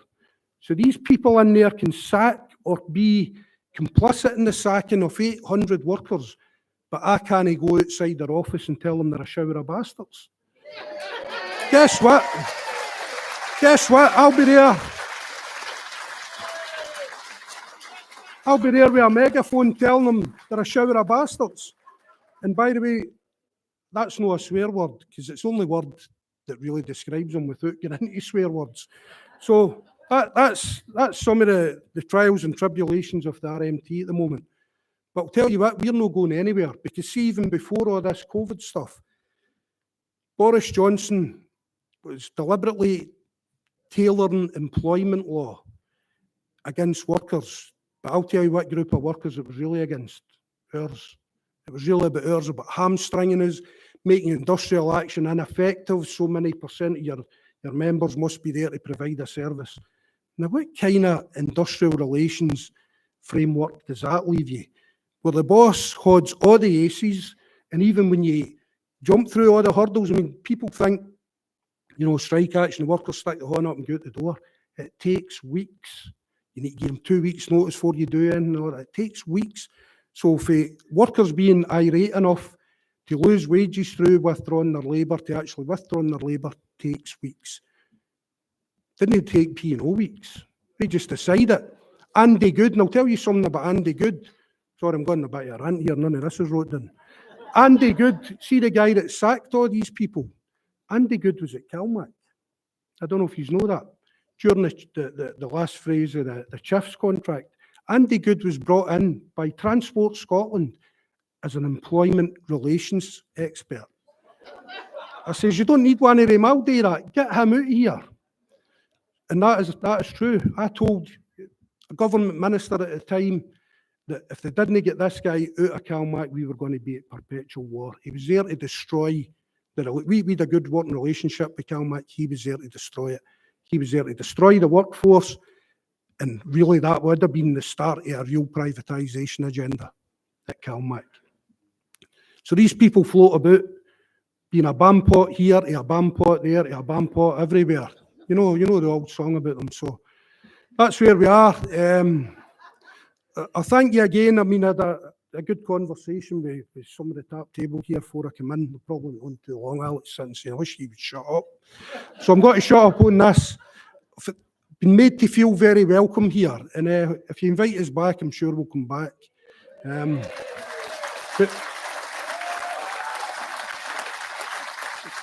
But that MT don't affiliate to any political party. But what we do is we try and influence people, some more successfully than others, some a bit more gently than others, and people that can work with us. And I've done some work with Kenny on some stuff recently, and I'm sure that will continue. In fact, I'm hoping it will continue on a wider scale, because we do really need to work together. We want a decent society. I'm sure everybody in here, maybe not everybody's a socialist. I'm a socialist, don't hide it for MD. I'm sure not everybody in here will be. But what we need is a decent society. We need to hand over better to our kids and grandkids than we inherited. Because see, if we don't, we've failed. And I don't want to be a failure. I've failed at a lot of things. I don't want that to be one. I want to pass on better to my kids and hopefully live long enough to have grandkids as well. Because if we don't, that's a failure. So we need to work together to do that. The old National Union of Seafarers was pulled together the same. We need to pull together to work for a better society, because we've got real opponents there in Westminster. We've seen it this week. Not that we needed to see it this week. We see it every week with the buggers. But we've seen it more clearly this week, whose side they're on. And I'll tell you what, it's nobody in here.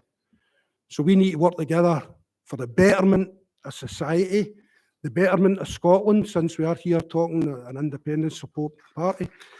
And I wish you all the best, any candidates, and I'm sure there are a few in this room. I wish you all the best for your election campaign, and get some radical voices into some of the councils, because, when councils set their budgets, I live in North Lanarkshire, and every year when the Trades Council would say, this is terrible, they're setting the budget and it's cut. Let's have a protest outside. My answer was always, let's kick the door in and tell them they work for us. Thank you.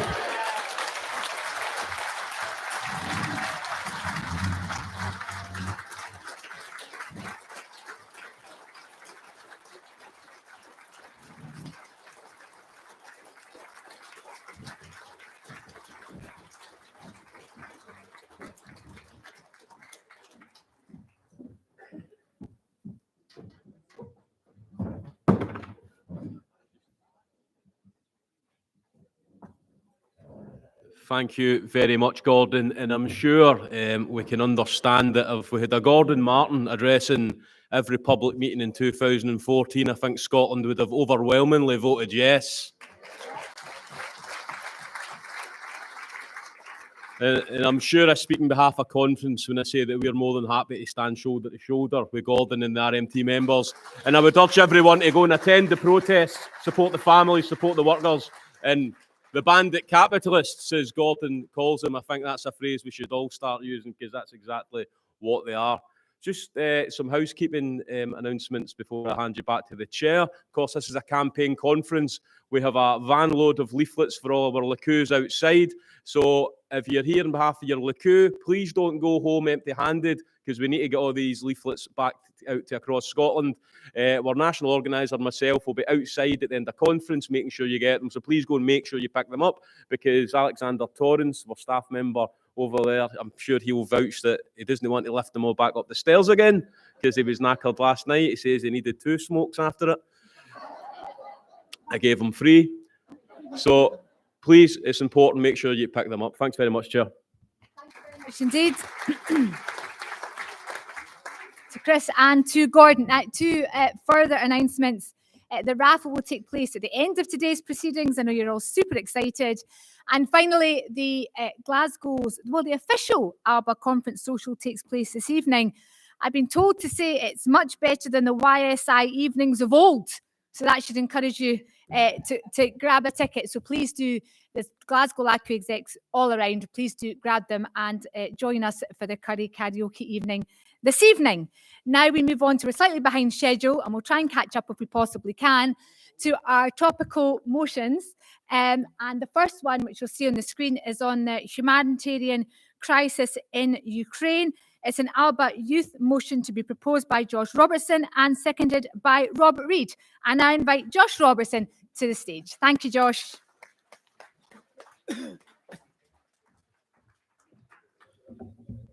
I'll not make any comment about the YSI.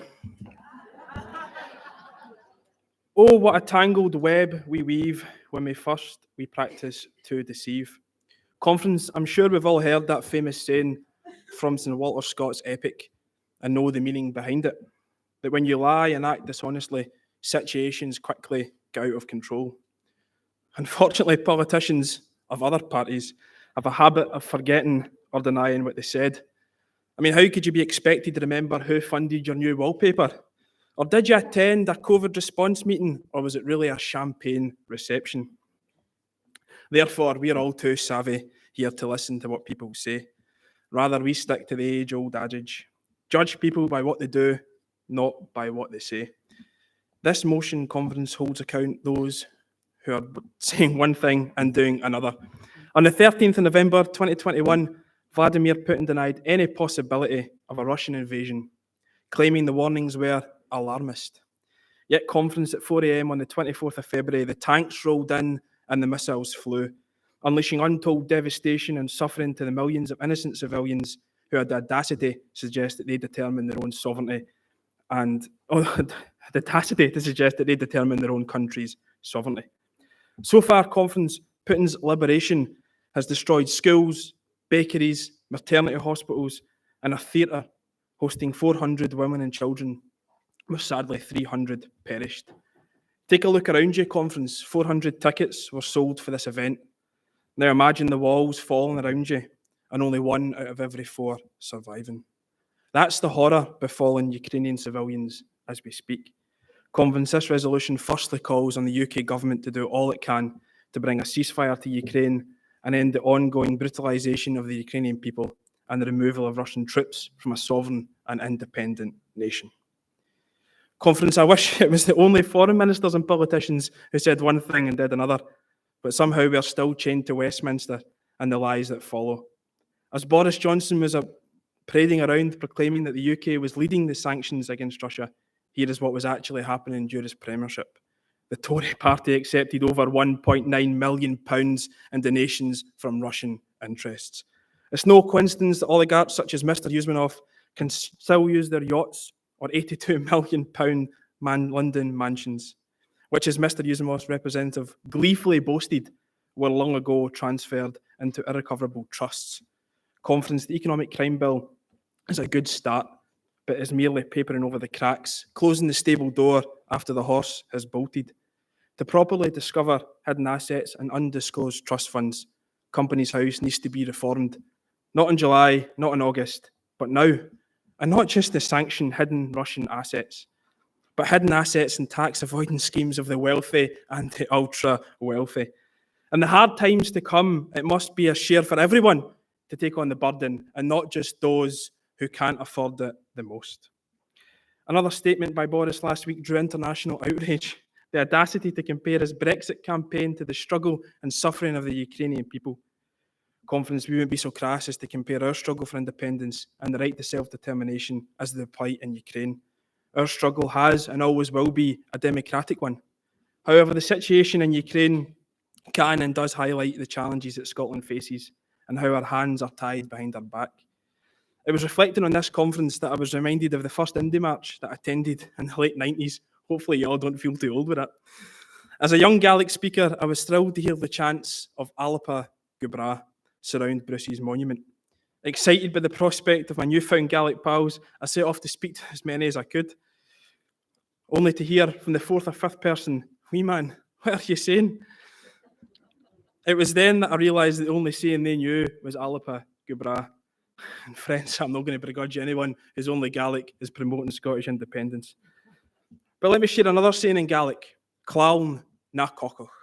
Bairns, not bombs, Conference. Bairns, not bombs. The independence movement has always been for military de-escalation at all costs. So why, Conference, is the First Minister and the leader of the supposedly largest pro-independence party calling for, and I quote, military consequences for further Russian escalation in Ukraine? Conference, this motion calls on the First Minister to immediately retract her statements. Military escalation means one thing and one thing only: nuclear warheads dropping on our very heads. Alba was established to fight for independence and to be different. And it's this spirit that we also commend when we see good works and things done well. And it has to be said that the Scottish Government has shown initiative in the super sponsor scheme. If only the same initiative had been shown with the Calmac ferries or securing a decent deal for our offshore energy. But nevertheless, accepting 3,000 refugees now and 10% of the UK total is an honourable feat. But Conference, we can only take 10% if the UK decides to let them in. At this moment, we have Ukrainian families left with nothing but the shirt on their backs, having to negotiate and fill out electronic forms in English. Completely unacceptable. As I was setting up our stall, a member asked me, what about Palestine and Yemen? Both catastrophes and humanitarian crisis. My reply was that there are Ukrainians at our border who need our support now. But his words highlight a key point. How many more humanitarian crises are Scotland going to be relegated to the sidelines? How many times will I have to stand up here and lament an uncaring and cruel immigration policy? Conference, Scotland wants to do more. We need full and total control of our borders and immigration. However, with the unwillingness of the Scottish Government to propose a referendum, because apparently all democracy stops in a geopolitical crisis, well, unless it's a local authority election, then carry on. We can't wait any longer to help. This motion therefore calls on the Scottish Government to push for devolution and immigration powers. So at the next humanitarian crisis, we can stand here and not debate what actions weren't taken, but debate what actions we can take. But Conference, Alba is the party of actions, not words. So I'm pleased to say so far we've raised over £200 that has gone directly to Ukrainian families this very week.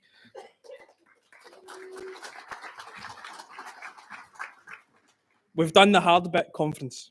Now let's follow our actions with words. Please support the motion and empty your pockets in our wee tin on the way out. Thank you.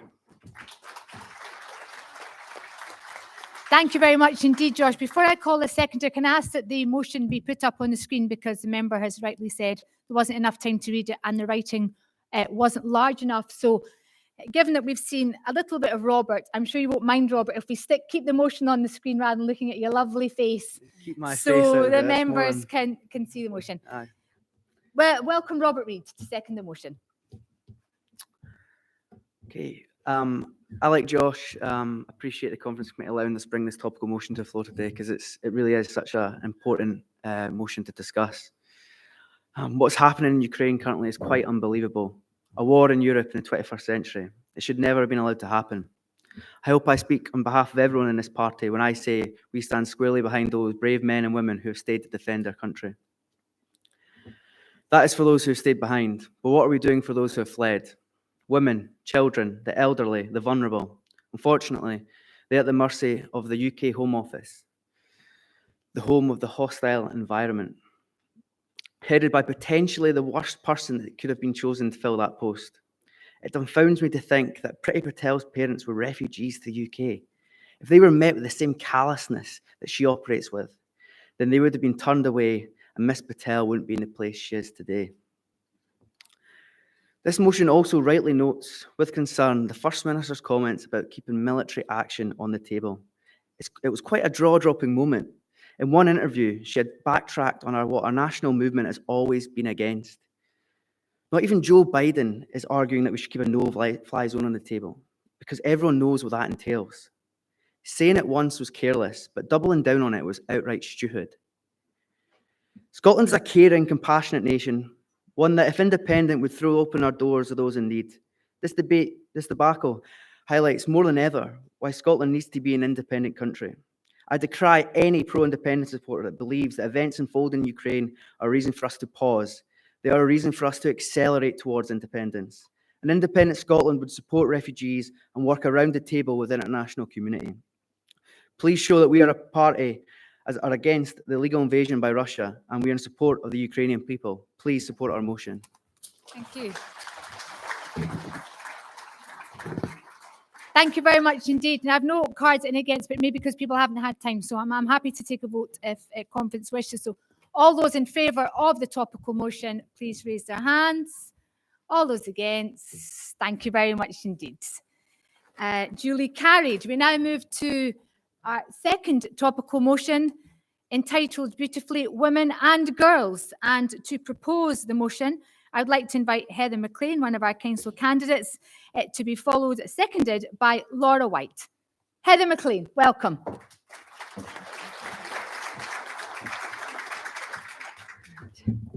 Good afternoon, conference and fellow believers in biology.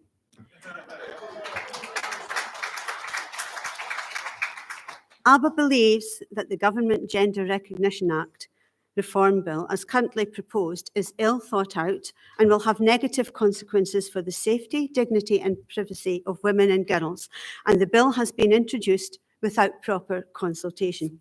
We're concerned that the views of groups advocating for the rights of women have been ignored, and that the views of women who have legitimate concerns about the proposed reforms have been dismissed by Scotland's First Minister as not valid. The Equalities and Human Rights Commission has raised concerns over the changes and their potential consequences for individuals and society, and has warned that a more detailed consideration is required. Typically, as with any opposing views, the Scottish Government has dismissed these concerns.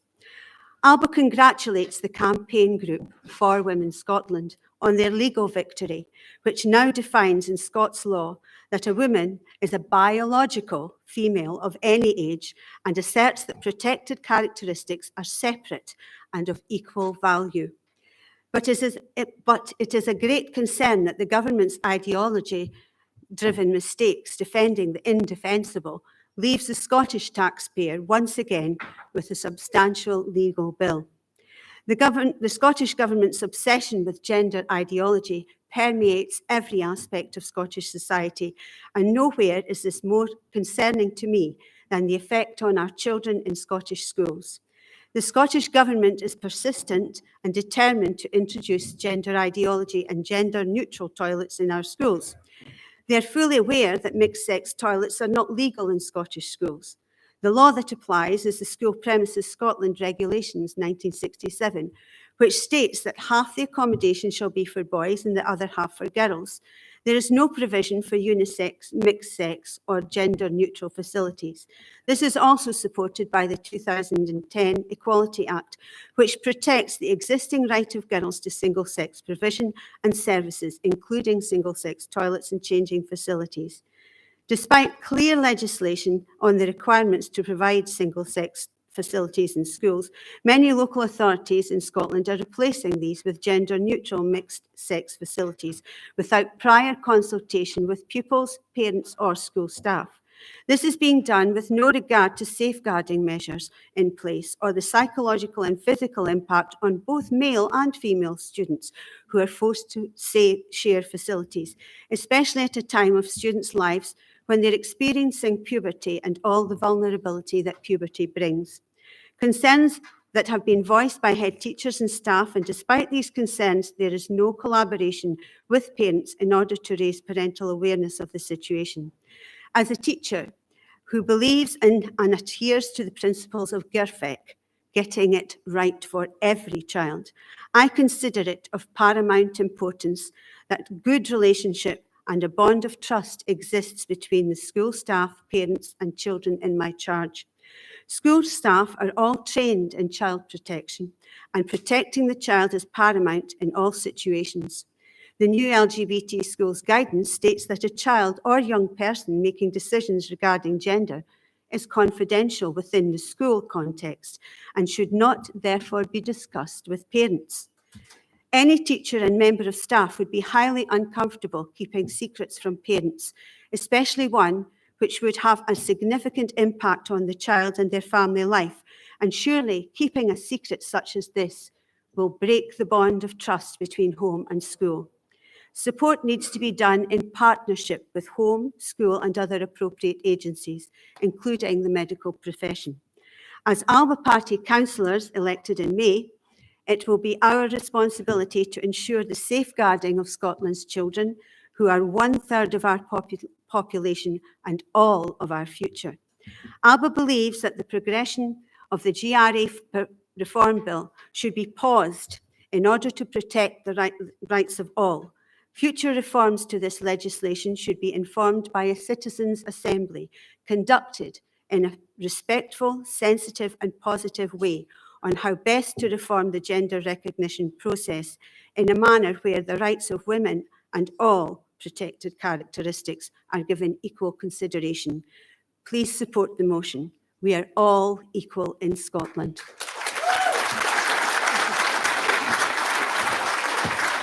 Thank you very much indeed, Heather. I now call Laura White to second the topical motion, to be followed by Rita Bailey, who will be the final speaker. Laura White, welcome.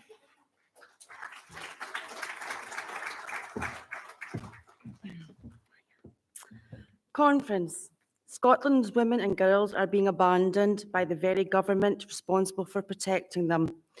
In the Scottish Government's obsessive pursuit of gender ideology, they have ignored the Equality Act and the protected characteristics defined within it. Sex is a protected characteristic, and as such, our government should be protecting the rights of Scottish women and girls in law, not throwing common sense out the window and ignoring the concerns raised by women and women's groups like For Women Scotland. The rise in children identifying as trans is starkly seen in the number of young girls now being referred for treatments, a 4,000% increase of girls trying to escape the sex they were born. Why is this happening? And why is asking these questions and trying to find out the root cause always met with claims of transphobia and bigotry? These treatments involve the use of powerful anti-prostate cancer drugs. These drugs are being given to young children to stop the onset of puberty, followed by cross-sex hormones, which result in our children becoming lifelong medical experiments.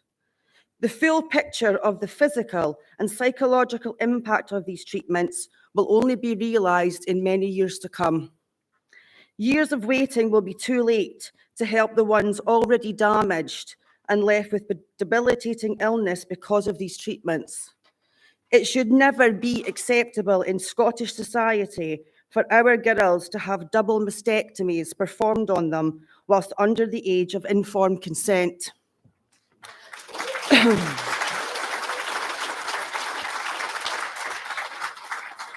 These experimental, ideologically driven procedures must be stopped before it's too late.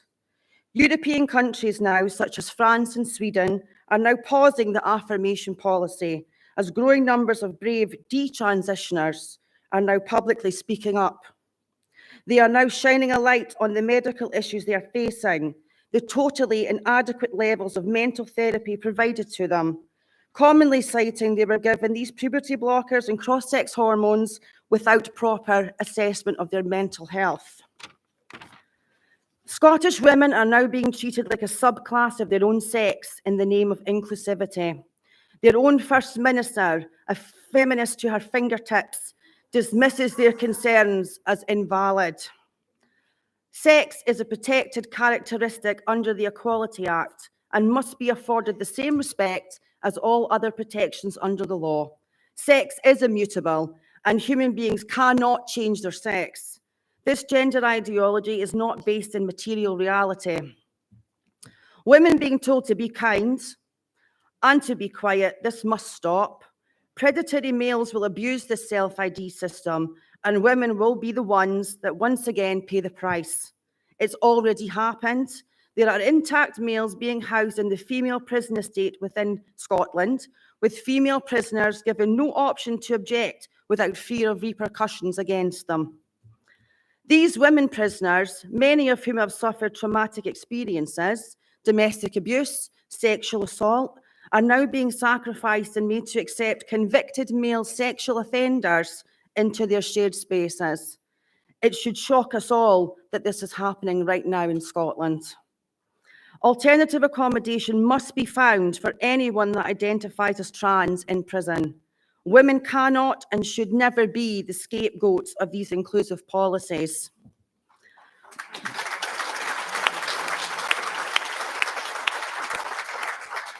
No woman that has been abused, beaten, raped, or mentally abused by a man should ever have to share their safe space with one.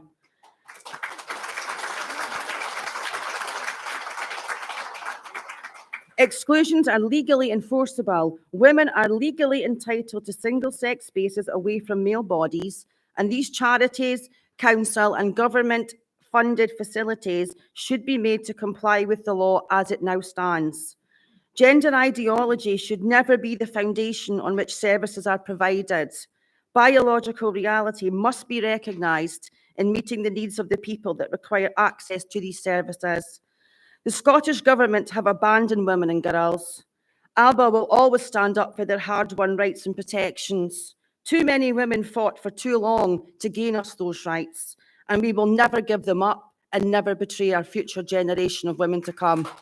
Thank you.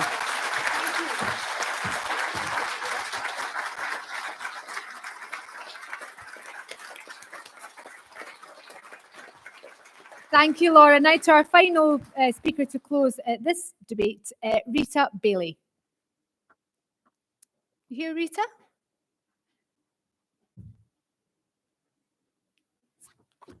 I don't think so. Okay. Well, on that basis, there's no cards in against, so can I ask that the motion be passed by acclaim?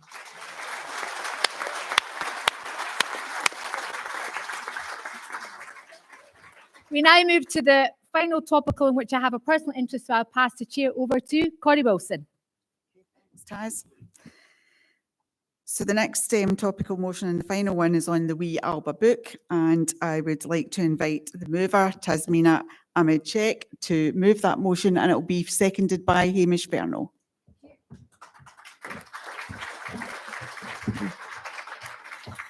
Delegates, the summer of 2014 was a time we'll never forget, as we in the independence movement travelled up and down the country, speaking at city and town hall meetings, coffee mornings, basically at every opportunity we were given. Many, many people, some for the first time in their lives, voted yes to Scottish independence as it was considered that was something worth voting for. And it still is. For those who dared to dream. For those who felt let down and as if there was no hope since the result. The Yes movement has kept campaigning and it has never stopped. When we become independent, and we will, it will be down in large part to the grassroots of our movement who kept the question alive. Now, for those who had the responsibility to keep the arguments in favour of our noble cause flowing and the answers coming, I say you have failed and we are tired of waiting. So we have launched the We Alba book, an attempt to responsibly, honestly and directly answer the questions that need answered on Europe, currency, pensions and borders. It's our contribution, Alba's contribution to the movement. And now it's our job to get as many of these wee books out to the people of Scotland who are looking for answers, to as many people of those as possible. We have 100,000, but we need more. Because Scotland can be so much more than this, so much better than this. From our soil to our sea, our energy to our innovation, our prosperity to our people, we have everything that we need. We can take control of our future and we can build the future that the people who live here want. We can do it well and we can be prepared and we can be successful. There'll be lots to do, but there's lots of us to do it, and we can do it. So please, conference, support this tiny motion with a big heart and instruct, in fact, direct the National Executive Committee to launch a fundraising campaign to finance the next 100,000 copies of this key initiative in the Independence Campaign. Thank you.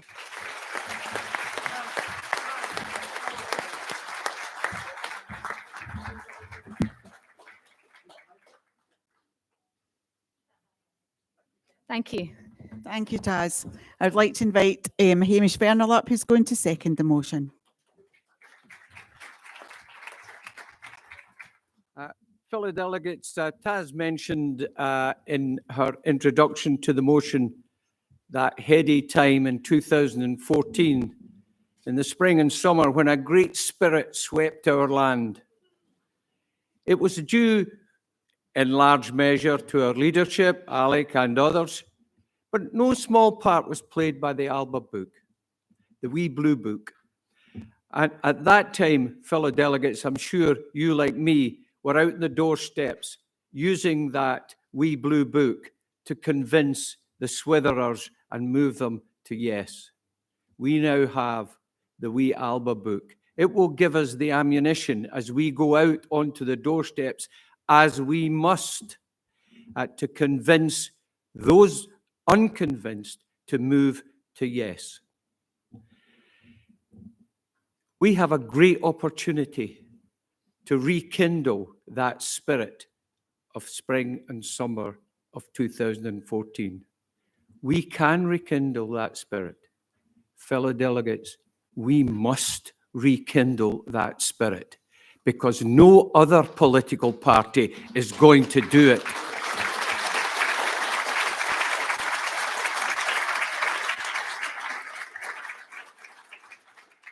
What do we need? We need people. We've got 6,700, and like Alba, it's still rising. We've got drive and energy. We need that. If the conferences at Greenock and Glasgow are anything to go by, we've got drive and energy in abundance. But behind that, we need hard cash to fund that ammunition, the Wee Alba book, that we will need out on the doorsteps. So it's absolutely vital that we get a fundraising campaign to move throughout Scotland. We all contribute to the Alba Party according to our means, but we have to go beyond that. We have to reach out to people across our land who have Scotland in their hearts and money in their purses and their sporrans. Please support this motion. Thank you, Hamish. And just to say to look out across the country, because there'll be wee Blue Book launches happening between now and election day, so look out for that in your own area. Unsurprisingly, there's no cards in against, so can I ask that this motion is passed by acclaim? Thank you. Thank you very much indeed, Corey. I mean, I move to the highlights of conference for us all. But I thought the introduction to our party leader should have a different twist this time round.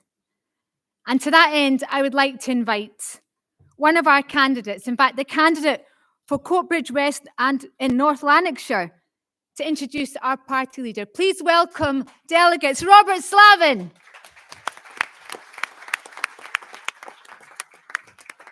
Thanks very much. Good afternoon, conference, delegates, ladies and gentlemen. Absolute pleasure to be here. I didn't expect to be here at this time anyway. And I'm really grateful for the phone call off Tasmina. But when she called me yesterday, I must admit, I thought things must be bad. She's phoning me to sell me a ticket for the curry night. You know what I mean? So there's no chance of that. But for the ones up the back there, I'm not Neil Hanvey. He's down there. He's wearing a different jacket. You know, the two are looking kind of similar. But I think, you know what I mean, when Taz asked me to stand up here and introduce Alex, you know, all I could think of was, can I do the man justice? That's all. You know, he's been battered from pillar to post. He's been all over the place, and he's come back, and come back. And he's there for us. Look at us. We're all here. We're all here for the man. We're here. We get the party. We've got the people. We've got the will. As the gentleman just said there, we've got the drive, and we're going to take it somewhere. Now, I'm standing in Coatbridge West. You know, I live there. I've got roots there. Lived there all my days. My business is there. For people in Dundee, don't know where Coatbridge is. It's kind of similar to Monaco without the racetrack, you know. But we do have the time capsule, so swings and roundabouts, you know. But you should take a visit down sometime. But the people in Coatbridge are very much independent-minded. Like all of us here, we're all here because we're independent-minded, you know. And I sit here and watching Alex, watching the whole top table, everybody here and the speakers, I just really feel it here in your heart. And no more so, and I don't want to single anybody out, but Sarah, tell you what, wasn't a dry eye in the house. That was amazing. Absolutely amazing, you know. And I think that encapsulates where we come from. And yeah, you know, so I was actually looked up Alex Salmon. What am I going to say about Alex Salmon? Who am I? You know, Alex Salmon, there's a lot more eloquent folk than me that actually know the man, come in here, and all the platitudes he's had from that party, they're trying to write him out of history, which won't happen. Alex Salmon's place in history is assured in Scotland's history, and he's still writing the pages. That man will still be there, you know. But you look at the people from that party, political pygmies, they wouldn't even be in the place we were if it wasn't for that man. He got them elected, and then they're back and they're stabbed them, you know. Sometimes I look at Alex Salmon and just to think about it, he's been stabbed that many times in the back and the front. Rapsy Nisbet could get his summit, you know what I mean? Unbelievable, you know, and you're looking at it, you think, but he's still coming back. And when I done the vetting for to get selected for a candidate, sit and talk about it, and just he's a political hero in mine. He really is, you know, because you sit and you look at the amount of trauma that man's went through for nothing, you know what I mean, for absolutely nothing, for the sake of wanting independence, and really that's all it is. Alex Salmon's lifeblood is Scottish independence, and we all know it, and they know it as well, and that's why they try to keep him away, you know what I mean? So I'm not going to say much more. All I would say, I don't really get nervous much, but kind of nervous tonight because you know what it is? I look at a lot of people in your delegates and that, and they've all been on Tweet Straight and the Scottish Prism and all the new media and all the great blogs. These guys deserve a round of applause. I'll tell you what, all you that are doing your stuff, fantastic. It really is fantastic. On to the main man, Mr. Salmon. You know, I don't know Alex. I've only met him once. I met him at Pollock's shows, the Alba Christmas do. I was lucky enough to get Jimmy in at a table for the Twitterati, all the ones, Denise Finlay and all, he was all sitting, so I was kind of at the edge, but he come over, and I got a picture with him. That's the only time I've ever met the man, but I was watching him that night, and Alex Salmon talks to everybody. He talks to the waiters, the staff, on the same level. That man he talks with people, I consider myself a plumber, you know what I mean? Talk to me, we can talk to heads of state. He is a statesman. He's got the craftsmanship. He's got it here, you know? And we need people like that. And I'm delighted I'm standing here and be able to introduce him. Only in Scotland could the number 7 not be considered magic. The number 7 in Scotland's tragic because we've got 7 mandates and we've never moved forward. And that man, Alex Salmond, had 1 mandate, 6 MPs, and he got us a vote on the Constitution. You know?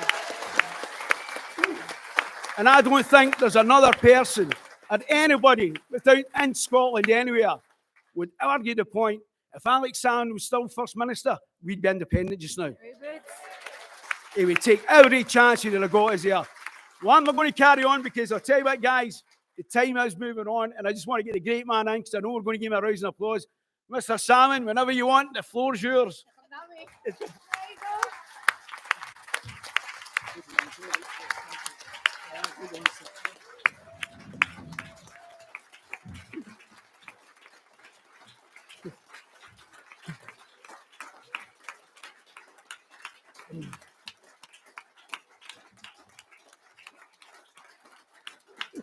Please, please. You know, Robert, you might not believe this, but I've been following your campaign very closely in Coatbridge West. And I'll tell you what, I mean, such as your introduction, that I promise that I'll be pausing by Coatbridge for a refreshment during the campaign period over the next few weeks. Well done to you, Robert, and good luck with your campaign. Tasmina, Chair, friends, we meet in Glasgow in the shadow of war in Europe. In the best traditions of the national movement in Scotland, we condemn the illegal invasion, we stand in solidarity with the people of Ukraine, and we urge greater efforts to help those displaced and suffering from the conflict. Our national movement has 2 other characteristics which we also stand behind. Firstly, we condemn all illegal invasions, regardless of the perpetrator. That's been our stance since Vietnam, has continued through Palestine, Afghanistan, Yemen, and Iraq. And secondly, our movement urges reconciliation, peace, diplomacy, de-escalation, not escalation. Some people say that's idealistic. It is, but it's also practical. You don't end suffering by urging more war, and you don't end war by risking nuclear annihilation. And that's the reality of the events, the tragic events in Ukraine. Now, in its political form, that national movement in Scotland is approaching a century old. In contrast, our Alba party has just reached our first birthday.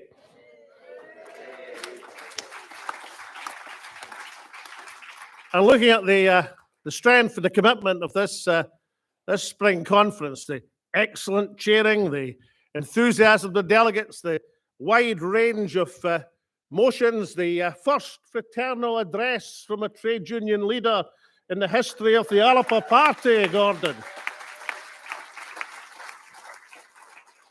We are in fine, rude health. You know, people said we wouldn't last a month. Nobody would be interested. Now we're 6,700 strong, and there's 100 of us and more will carry the party banner into the elections in 6 weeks' time. So will Robert and the rest of our party candidates standing in May please stand up so you can get a round of applause from all the delegates.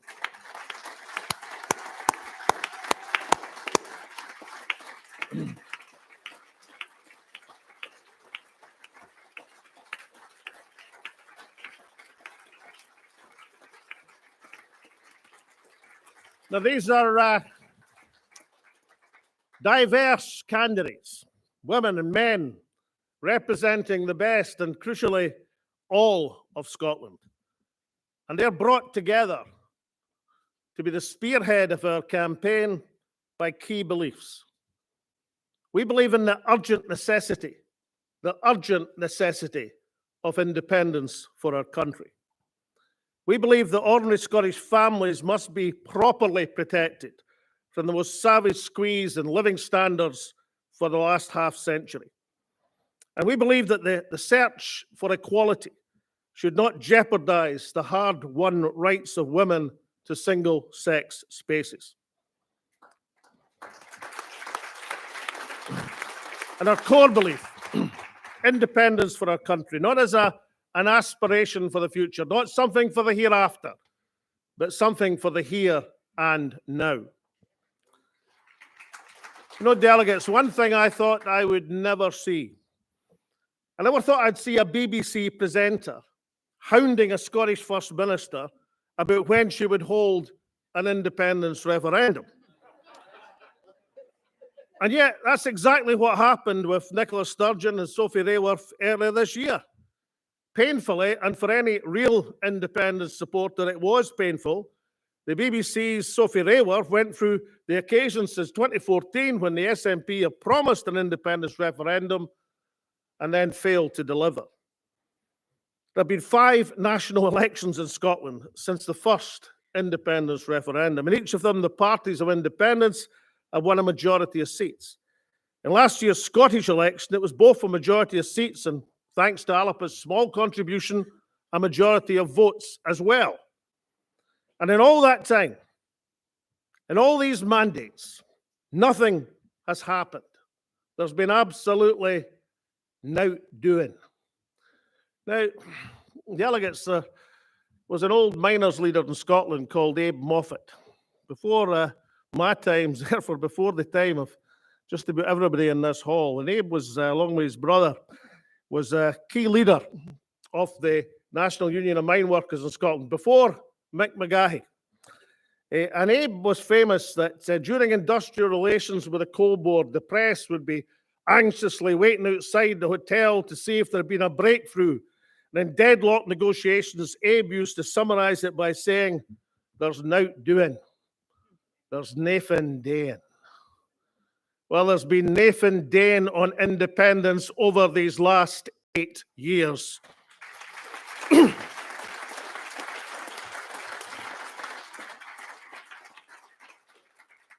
This is Lucozade, incidentally. Other glucose drinks are available. I'm old enough to remember Ferguson. So now doing on independence over 8 years. Of course, there's always been a reason. Brexit, the pandemic, war in Europe, these are all mighty and important things. But none of these things have been allowed to stop the democratic test of elections. Nor should they have. Why then should they stop the democratic imperative or a referendum or any other electoral test on Scottish independence?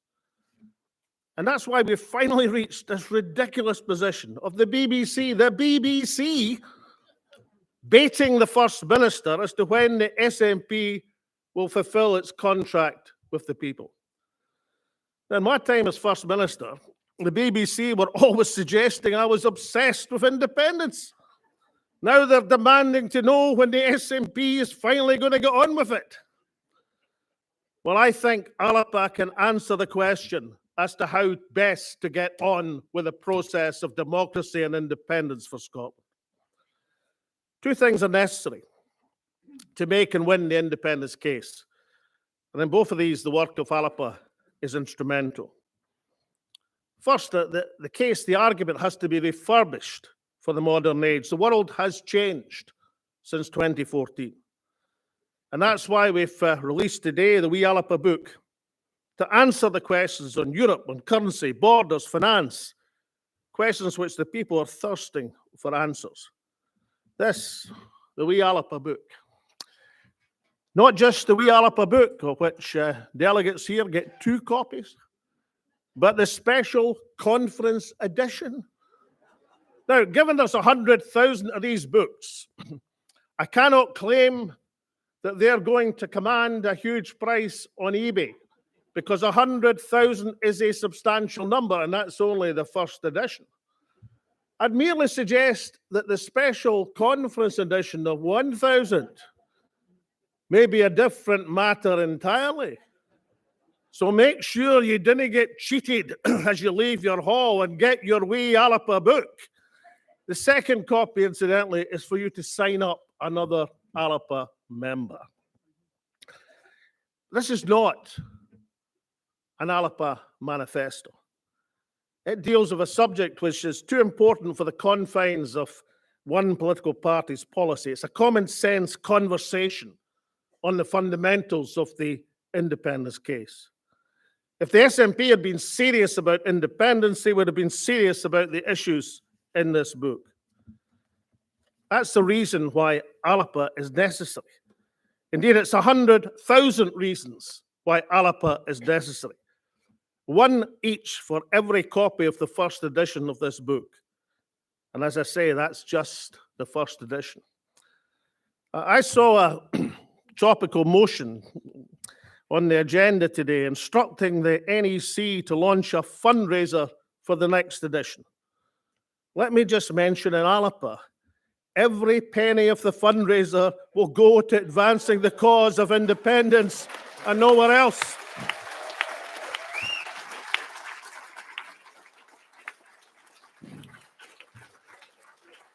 And then secondly, there's the independence campaign itself. For 7 long years, the SNP have been refusing to face the music of what to do when Westminster says no. Well, the answer is you devise a campaign to bend Westminster to the will of the Scottish people, a campaign of popular demonstration, of political action, of legal initiatives, of diplomatic moves. It is exactly the strategy that Alba laid out in the very first debate at our very first conference led by Kenny MacAskill MP. After the 2011 election, we faced down David Cameron and George Osborne. Are we really saying that Scotland can't face down Boris Johnson? The Prime Minister was talking about me last week. He said he wanted me to send me into space. Well, let me tell him, his line of trajectory is downwards, not upwards.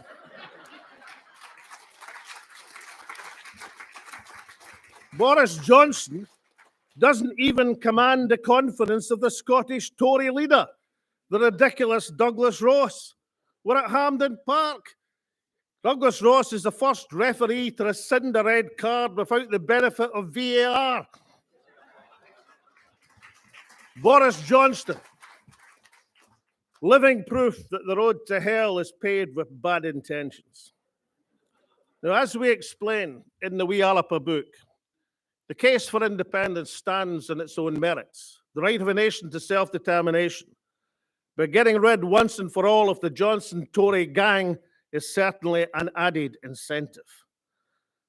Alba says that the new campaign for Scotland's claim of right starts immediately after the local elections through the idea of a convention of the elected members of Scotland. And it's exactly why Alba's success in these elections is a prerequisite for independence progress for Scotland. And that brings me exactly to these coming elections. Here's 3 questions. They're important questions, because I defy anyone to find the answer to these questions and then not be converted to the independence cause. In this energy-rich Scotland of ours, we produce all of the electricity we need from renewable sources already, and we're several times self-sufficient in natural gas. So the questions are these. Why exactly are our electricity bills up 50% already, with the same again to come in the autumn? Why are heating costs sky high and dictated by the marginal price of world gas? And why are we facing huge amounts of fuel poverty in energy plenty Scotland? And the answer, and this is the answer we must broadcast and take to every household and business in Scotland, is because we allow our vast resources, which by rights belong to the people, to be controlled by a pernicious combination of Westminster government and international capital. Well, no more no more.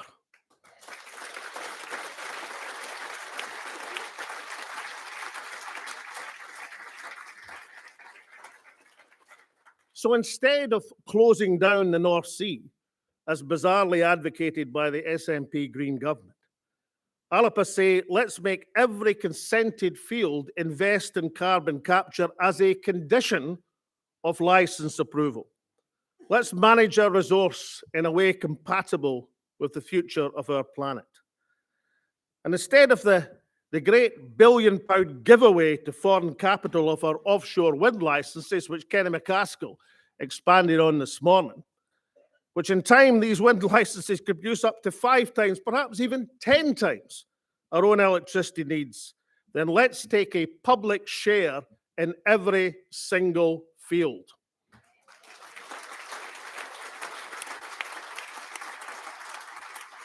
Let Scotland do with renewables in this century what the Norwegians did with oil in the last century.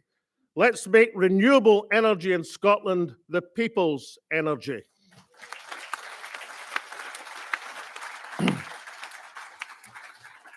Delegates, I'm told that the Chancellor of the Exchequer is sensitive about his height, or lack of it.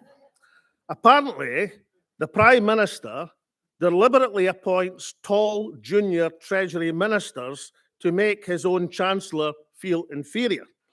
Such are the petty rivalries of the Tory party. I think they call them Jolly Japes. But let me say to Rishi Sunak, it is not your stature you need to worry about. It's the tiny scale of your ambition and your budget to tackle the massive problems now facing working people. People are facing sky-high energy and food costs.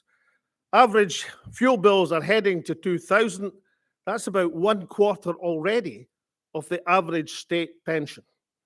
Soon they'll be at 3,000, and many households will be forced to devote 20% or more of their entire income to heating their home. Small business, farmers, fishermen are all facing crippling increase in fuel costs. And what does the Chancellor do in response? He produces a mouse when people are confronting an elephant in their living rooms and offices. He fiddles around at the edges with council tax. He takes 5p off petrol when prices at the pumps are up 5 times that already. He allows energy companies to waltz off with £20 billion in windfall profits while people shiver in their homes. In contrast, Alba puts forward a serious 5-point plan to tackle child, family and pensioner poverty in Scotland. A plan which would make a real difference to the lives of working people across our country. That's what our candidates are asking people to vote for in this election. It would cost in total around 3% of the Scottish Government's revenue budget and is well affordable. What it requires is the political will to deliver it. What's political will? It's the essence of saying something can be done when the government advisors say it can't. It's the political will that 10 years ago restored free education, removed prescription charges and bridge tolls and froze the council tax. That's the will which is required. When the SNP in 2007 went in with that manifesto, do you think the civil service said, well, that's absolutely ideal, we'll just get on with we're removing tuition charges from Scotland? On the contrary, it was, we don't know if that's affordable. The difference was political will. And with political will, the Alba's 5-point plan to tackle child and family poverty in Scotland could be delivered. So you can contrast the scale of that ambition for Scotland with the tiny proposals of the Chancellor of the Exchequer. There he was at the dispatch box in the House of Commons with plenty of room in his budget forecasts, and he produced the square root of nothing. It's not just heartless, it's economically illiterate. Because unless he acts now to get inflation out of the system, then we're heading for sky-high interest rates and a full-blown recession. In contrast, if he had provided the funds to reduce council tax across these islands by, let's say, a quarter, it would have cost 10 billion a year, but it would have taken the retail price index down by 1%. If he'd stopped energy costs rising by 50%, it would have cost another 10 billion a year, but it would have taken another 1% off the retail price index and could have been financed by a windfall tax. But the point is this: every time the retail price index goes up, the RPI, so does the interest payments on £500 billion of borrowing of index-linked gilts to financiers. So 1% onto the RPI puts 5 billion onto interest payments. But equally, 1% off the RPI takes 5 billion off the bill. Thus, the Chancellor had the ability this week to act seriously on energy costs and council tax, finance it from a windfall tax, and 10 billion of savings on debt interest payments. He had it within his power to make a real difference to family budget this year of £1,000 or more, to show us the will and the heart to protect people from economic fear. But as this week's lamentable performance demonstrated, he would rather dole out the cash and additional interest payments to his pals in the city. Rishi gives to the rich. The Tories look after their own. Plus sa chance.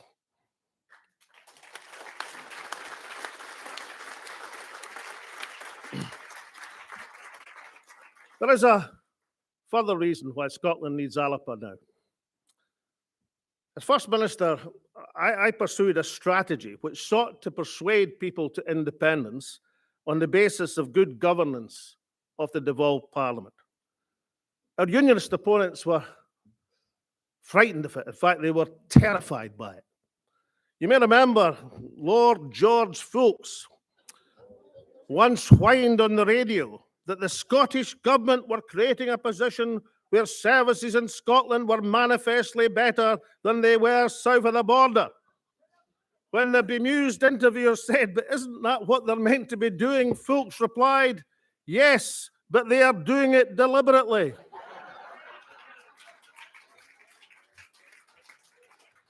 He was right. We were doing it deliberately.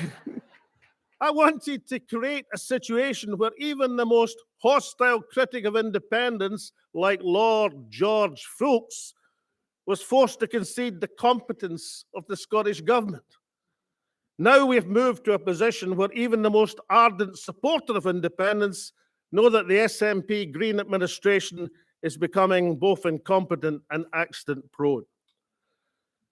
Key statistic on the economy is not so much the unemployment rate, because that can hide underemployment and poor wages and part-time employment. The key statistic is the employment rate.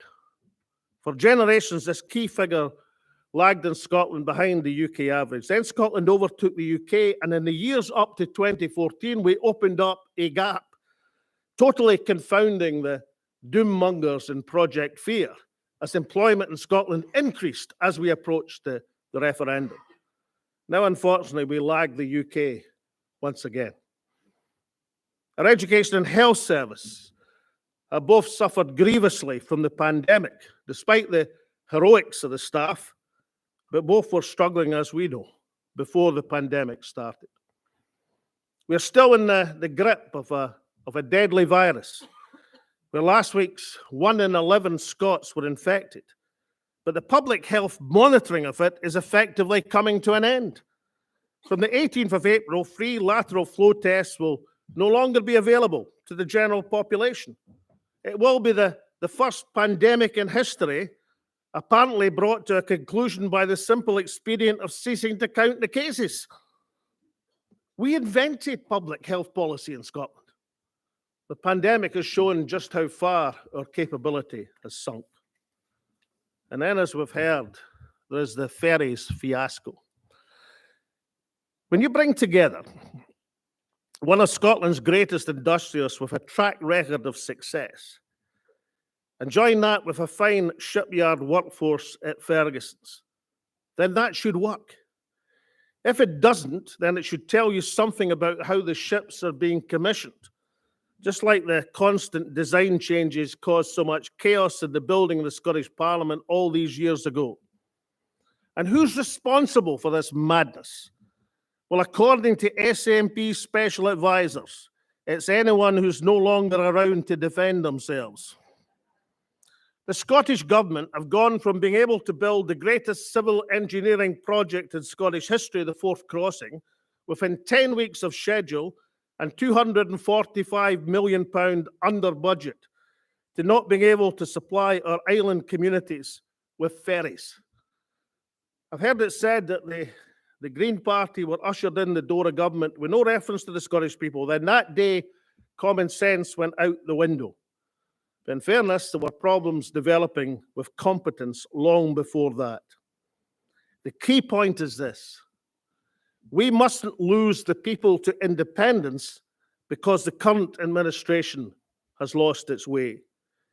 We mustn't have people turning back to the tired old unionist parties who've got nothing to offer our people, or worse still, staying at home and not voting at all. Delegates, we meet as a party on the onus and verge of elections. I'm looking forward as your leader, a privilege that I have to get round campaigning with as many of the candidates as possible. And yes, you've solidified that today with your kind introduction, Robert.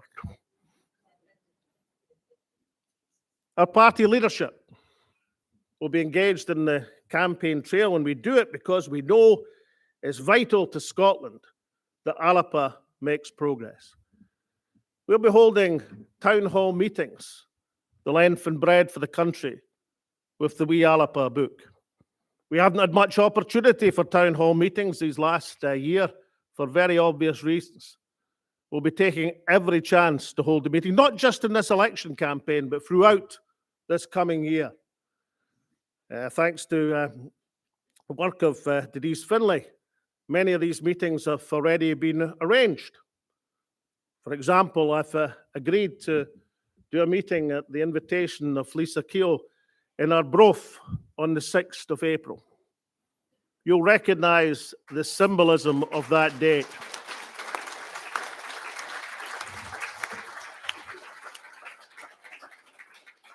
As you remember the Arbroath Declaration, it said, among other things, that as long as 100 of us remain alive, then we keep the flame of independence burning strong.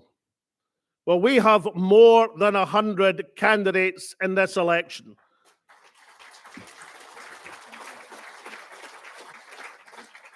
Let's go forth from this, our national stadium, and set this nation alight. Thank you very much.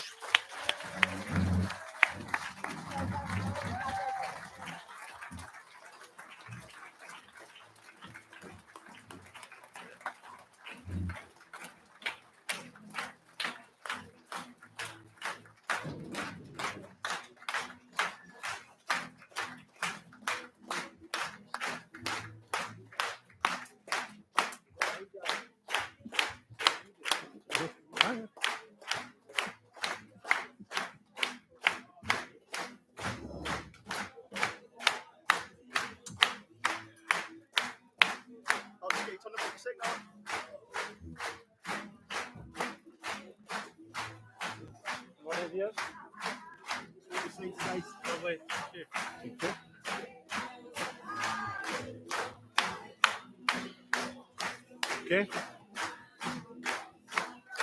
Where do you want me for the close? Okay.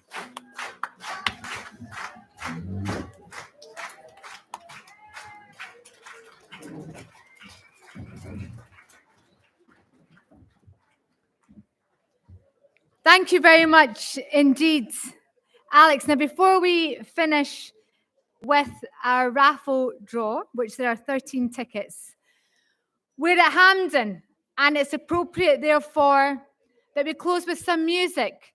Now, for COVID reasons, we didn't think singing Out At You was a good idea. So we have a piper, Tony Donnelly, the pipe sergeant with Strathendrick Pipe Band, who played for you, Alex, 8 years ago, and says he's proud to do so today. So can I introduce Tony Donnelly, who will play for us Flower of Scotland, to be followed by Scots Way.